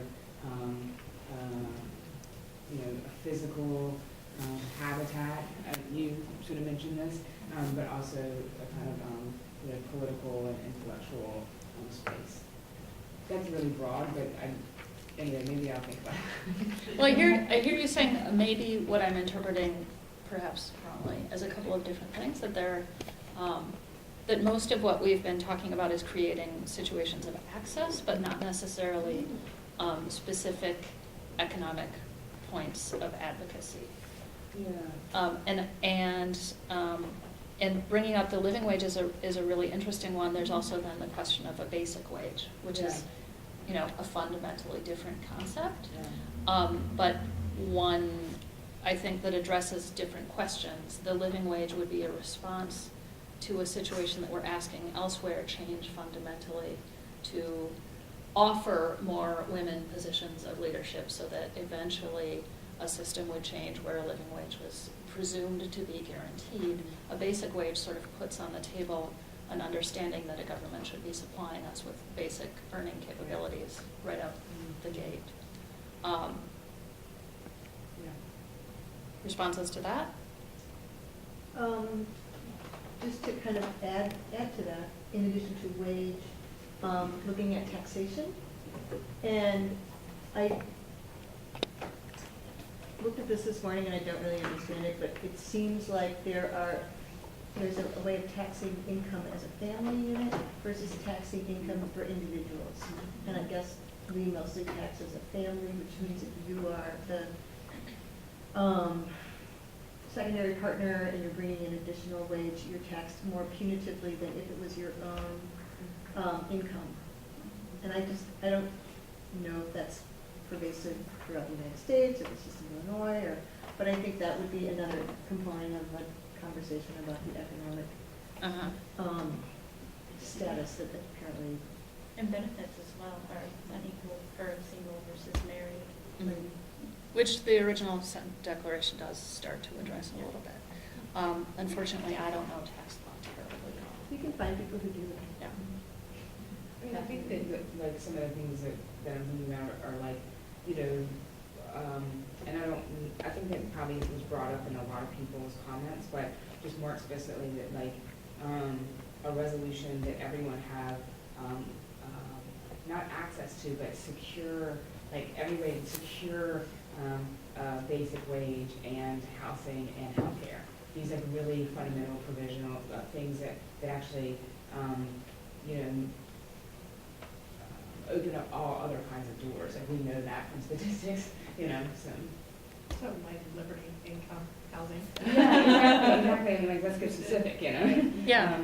And then, one of the questions that I have about folding in elements of the, other competing declarations. But to what degree then do we feel the need to restate, for example, elements that are listed in the Declaration of Independence or in the Declaration of Human Rights? Because clearly they aren't being paid attention to either, right? Or do we find some way to sort of strengthen that those have pre-existed and that we still require their The Declaration of Independence, when those were listed, we wasn't thinking that women were part of it. So I think re-articulating the fact that now that is the case, women and other, I think that makes a lot of sense. Mhm. And I think spelling it out and making it clear and concise as broadly as possible makes is the way to go. And I also think this is actually a document that's specific to the United States of America and not to global. So I think we can be explicit in the fact that we live in a land that has a lot of wealth, and it's not distributed equitably or fairly. And so, and it really should be, it would be to the benefit of everyone. I mean, it just... Because let's not forget that when women are deprived, more often than not, children are too. I think that is true. Like, this does really read as an American, I mean, the things that we're bringing up. And I think that if there has been ideas about making it more global, like, because it's based on something that was U.S. based, it may be worth like nodding to the kind of solidarities that are absolutely needed for a kind of liberation of women and everyone indeed. But like maybe not veering off to like it being a global document right away because it's so framed in the U.S. context. And obviously that's what we know really well. And I don't think the Declaration of Sentiments has global potential, to be totally honest. I think that what we should consider acknowledging and what, in her weird and maybe really backwards way Stanton meant by talking about the degraded men, both natives and foreign, we're talking about this sort of project of, at the time, maybe more porous borders that the U.S. actually encapsulates. And those are issues that are coming to the fore right now very, very clearly. So finding a way to sort of enfold those conversations, so U.S. as global citizen-ish, without stepping on corporate personhood tone. I think that, I was trying to frame this, but by this document being centered on U.S., given that we are exporting so much of what we do here culturally, economically, etc., our own frame of democracy around the world is thus by centering this on the U.S. and trying to get us straight. Not straight. Or yeah. Then we can thus export a more humane sense of whatever. Yeah, or reconsider the idea of exporting everything. Exactly. Oh, yeah, right. Yeah. Exactly. But, so I think in some sense by focusing on U.S. society, we are also taking into consideration a global context because at the moment, everything we do here just seeps out. I think it is important to make that really explicit in that way, so thank you. I think that's a really good point. And I think that maybe even broaden that a little bit to say that, what kind of moral credibility do we have going into, other countries and doing whatever when so many of our women and children, and men too, are living in poverty, are denied access to health care. I mean, we just don't have that kind of credibility to me. I mean, and not to belabor the point, but I do think that it is worth thinking, especially when we use the word citizen in this document. I mean, I prefer the word resident because it sort of acknowledges everybody who lives here. And the citizenship project can be so violent and so exclusionary of all kinds of bodies, And so I just, I don't know how to wrap that in or whatever, but just to think about how those languages really start to categorize. That's a great reminder.